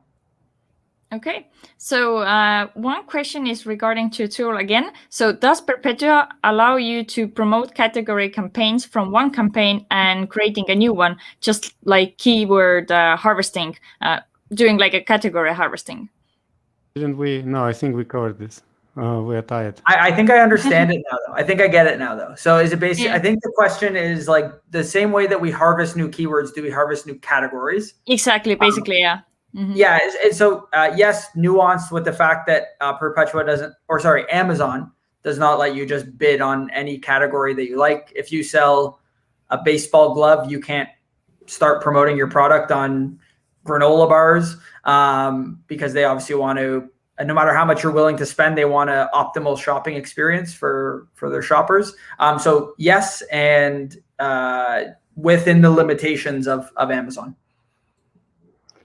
All right, let's take another question. For example, this one. How do we know that your bidding tool is effective? On what data your bidding tool rely? Yeah, so our bidding tool operates on, and I won't go through it in too much depth. It is an algorithm, but it goes into depth. Essentially, what happens is our system determines an optimal bid price, and it's using multiple factors to take that into account, like placement, conversion rate, click-through rate, etc. And then it's going to bid up to that optimal bid price. Very generally, how it works.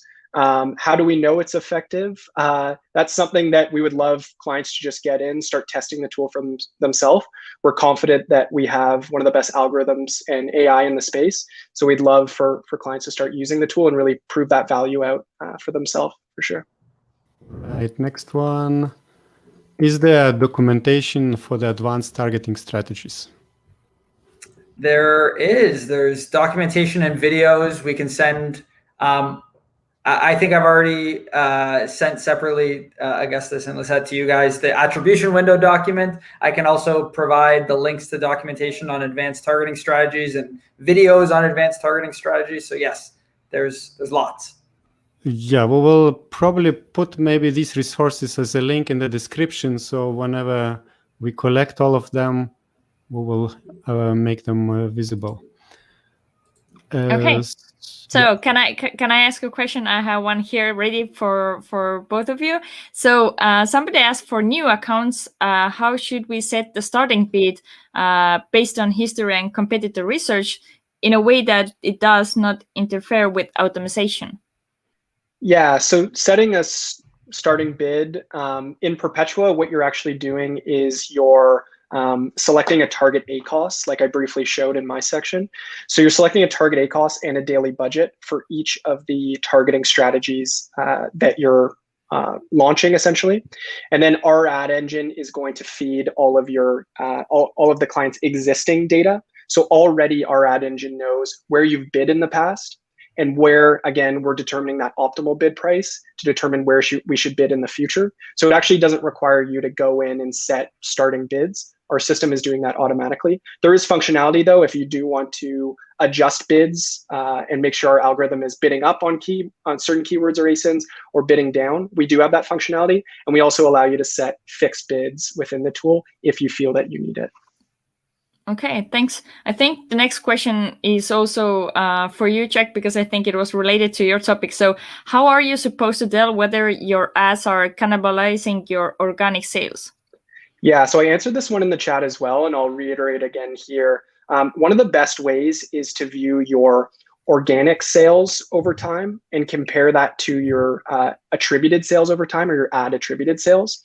And a good rule of thumb is if you see your organic sales are increasing by a higher degree than your attributed sales are, that means you're not seeing cannibalization. You're actually seeing the investment you're making in those ads are boosting your organic sales performance. When you start to see cannibalization is when it starts to trend in the other direction. You see attributed sales increasing and you see organic sales starting to decrease. That's when you know you're seeing some cannibalization, and you need to take a deeper look into your campaigns to see what's going on. How do we isolate the keyword and product targeting for brand defense, with keyword boost or with separate goal? Yeah, to isolate a keyword, I think this goes back to the keyword isolation strategy that I mentioned. Within Perpetua, you'd launch a keyword boost, which essentially launches a separate campaign specifically for a keyword that's most strategic for you.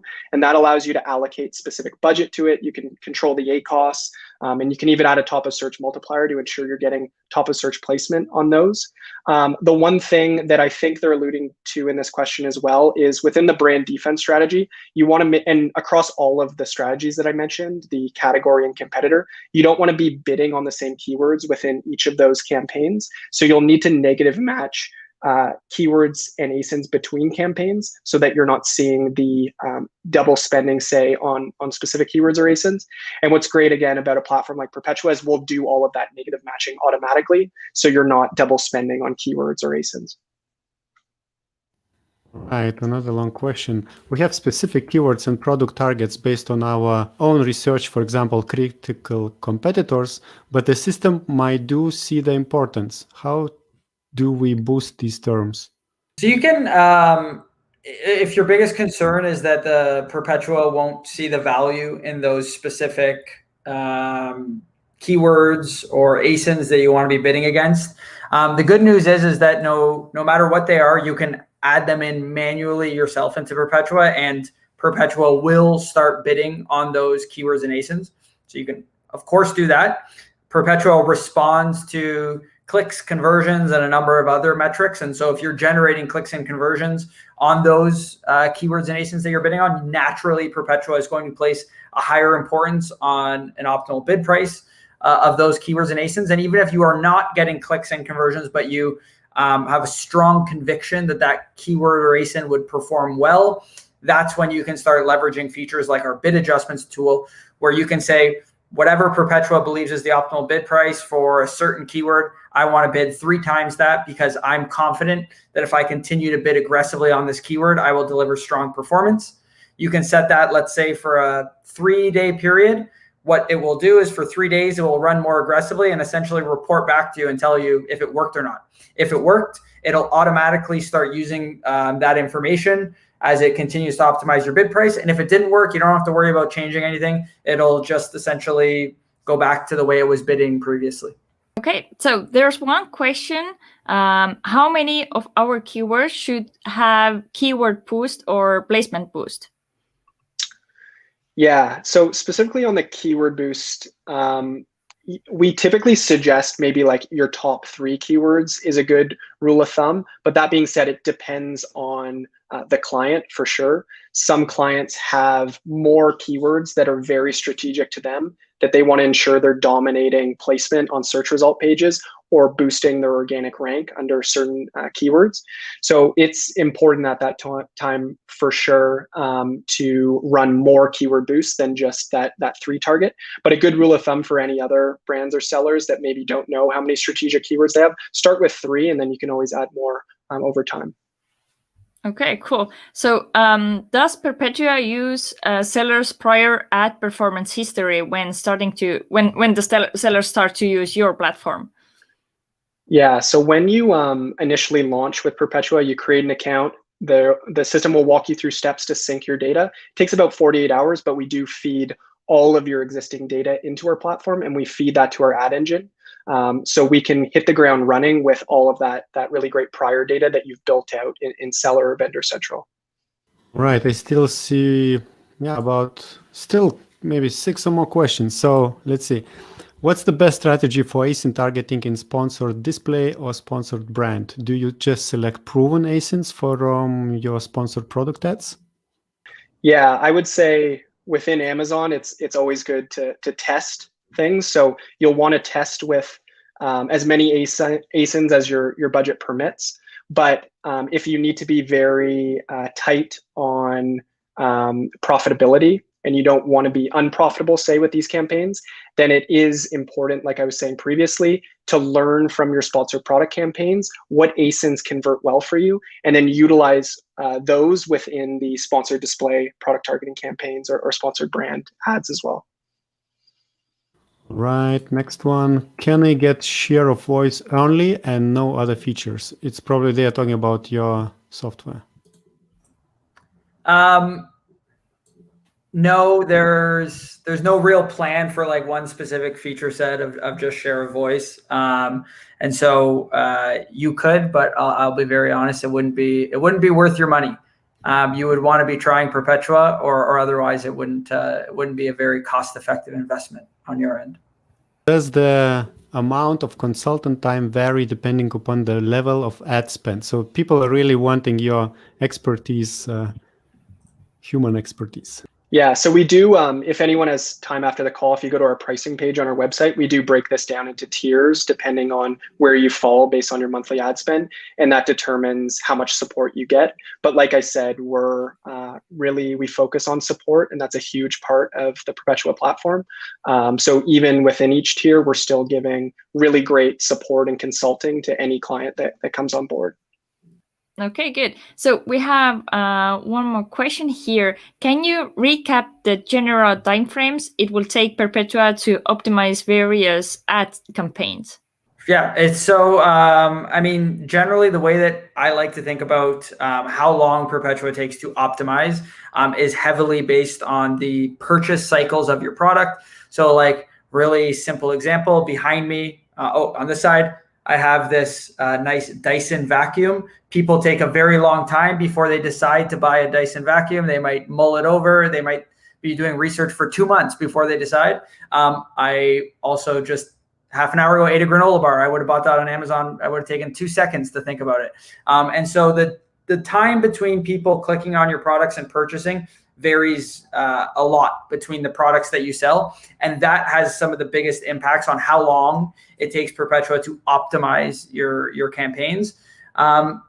So the way that I think about it is to always be cognizant of that. If you have a very quick purchase cycle, you may see that Perpetua is very quickly making adjustments to bid prices because it's responding to feedback on conversions. If you have a longer purchase cycle product, it may make bid adjustments less drastically because it is waiting to determine if clicks will turn into conversions in a slightly longer time frame. I think a good general rule of thumb is that the optimization process is really, up to 2 weeks, where we would recommend not to be making drastic changes yourself so that the algorithm has its learning period. That's not to say that it's exactly that time frame for everyone. I think a good rule of thumb is 2 weeks without you manually making adjustments, allowing the algorithm to digest performance data on your campaigns is what would set you up for the most success. Okay, very good.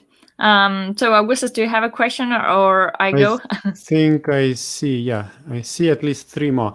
How would your system work with a low volume sales, high price product that already ranks top of search organically and has no direct competitors?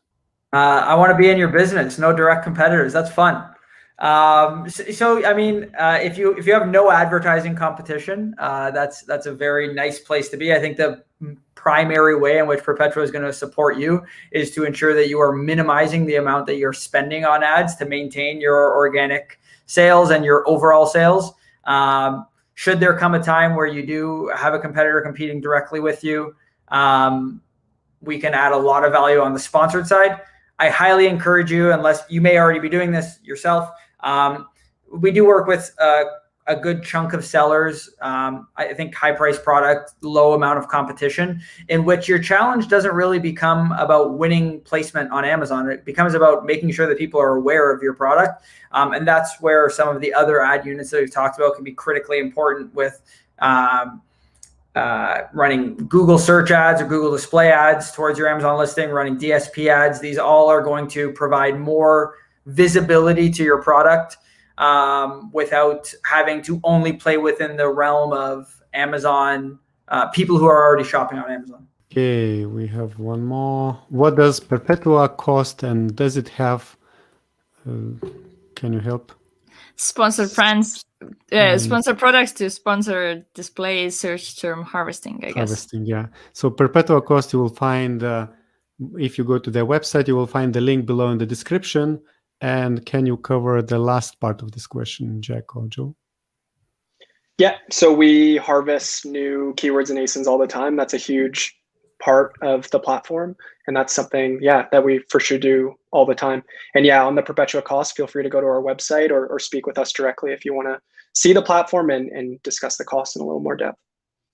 Okay, all right. perfect. So, Do we have, we have one more. Yeah, listen. So what will be the effect? What will be the effect of Perpetua being acquired by Essential? How's the company's name? Okay, so maybe we need a background that, I don't know, a few months, a few weeks, Perpetua was acquired by some different company, right? So how this will be affected? I remember looking at the beginning of the chat, seeing a lot of people talking, a lot of people based all over the world. Perpetua is a company that was primarily based in Toronto, Canada, and San Francisco, California. Essential is a British public company. I think you can expect us to be able to support a lot of you with even more support now that we're going to have a stronger foothold in the UK and the EU. So I think that part of it is very exciting. And then also, I think you can expect, we posted a blog on a few things you can expect to see in app very quickly. Some cross marketplace share of voice data, quickly rolling out an app, additional marketplaces in which we're supporting. I think these are all going to be very beneficial for sellers, not just in Europe, not just in North America, but globally as well. But what you can definitely continue to count on is the same folks at Perpetua that you've talked to in the past, continuing to be your main contacts, and just seeing us continue to speed up and how quickly we roll out new features within the platform. Okay, sounds great. So Augustus is muted, so I will ask one question to summarize everything up we have been talking today. So if we talk about what's happening in the Amazon ad space overall, then what would you highlight? What's going on in 2021 and what we are expecting to see as this new year falls out? I'll give at least one thing that I think I'll give two things that I think are going to be incredibly important. One is going to be the prevalence of sponsored display. If you are not already investing in sponsored display, there's still a significant amount of first mover advantage available. The targeting options within sponsored display are going to continue to be more prevalent. We have a very large company release coming at some point in the near future, where we want to ensure that we're offering more in the way of sponsored display functionality as Amazon continues to offer more. I think Michelle mentioned several times to say there's new things coming in sponsored display. You can expect Perpetua to be supporting those. And then I think you'll continue to see the importance of video ads in general. If you're not running video ads, I think a year ago, it was like, Sponsored Brands video was only on mobile. It was only in the US, and it was only at the bottom of page one. Now you'll see it, not only is it global, it's on mobile and desktop. It gets placement that's significantly better than the bottom of the page. And so you will continue to see more and more prevalence of video ads. And like I said, similar to sponsored display, if you're not yet investing there, there's still quite a bit of first mover advantage available that will soon evaporate, frankly. All right. Perfect. Thank you very much, Perpetua. Thank you very much, Joe, Jack, Lisette. It was a pleasure to stay with you for this 3.5 hours. These people who are still there, about a third of them are still watching this stream. It's a pleasure. So always remember that you can visit Perpetua at perpetua.io. You will find the links below. And all right, so I say goodbye to Joe and Jack. Bye. Thank you. Thank you. Thank you, guys. And Lisette, thank you very much as well. Thank you very much who stayed so long with us. It was a pleasure. If you want to receive notifications of new videos we're posting on Orange Klik channel, you will find the links below in the description, as well as all the links related to this workshop, to Perpetua website, some resources Joe mentioned in the last half an hour. And also you will find the timestamps below in the description so that you can jump quickly to the information you want to listen about. So thank you very much. And now I would like to invite you to watch other videos with Perpetua. Here you will see our playlist where you can see more videos we recorded in the past with Joe from Perpetua.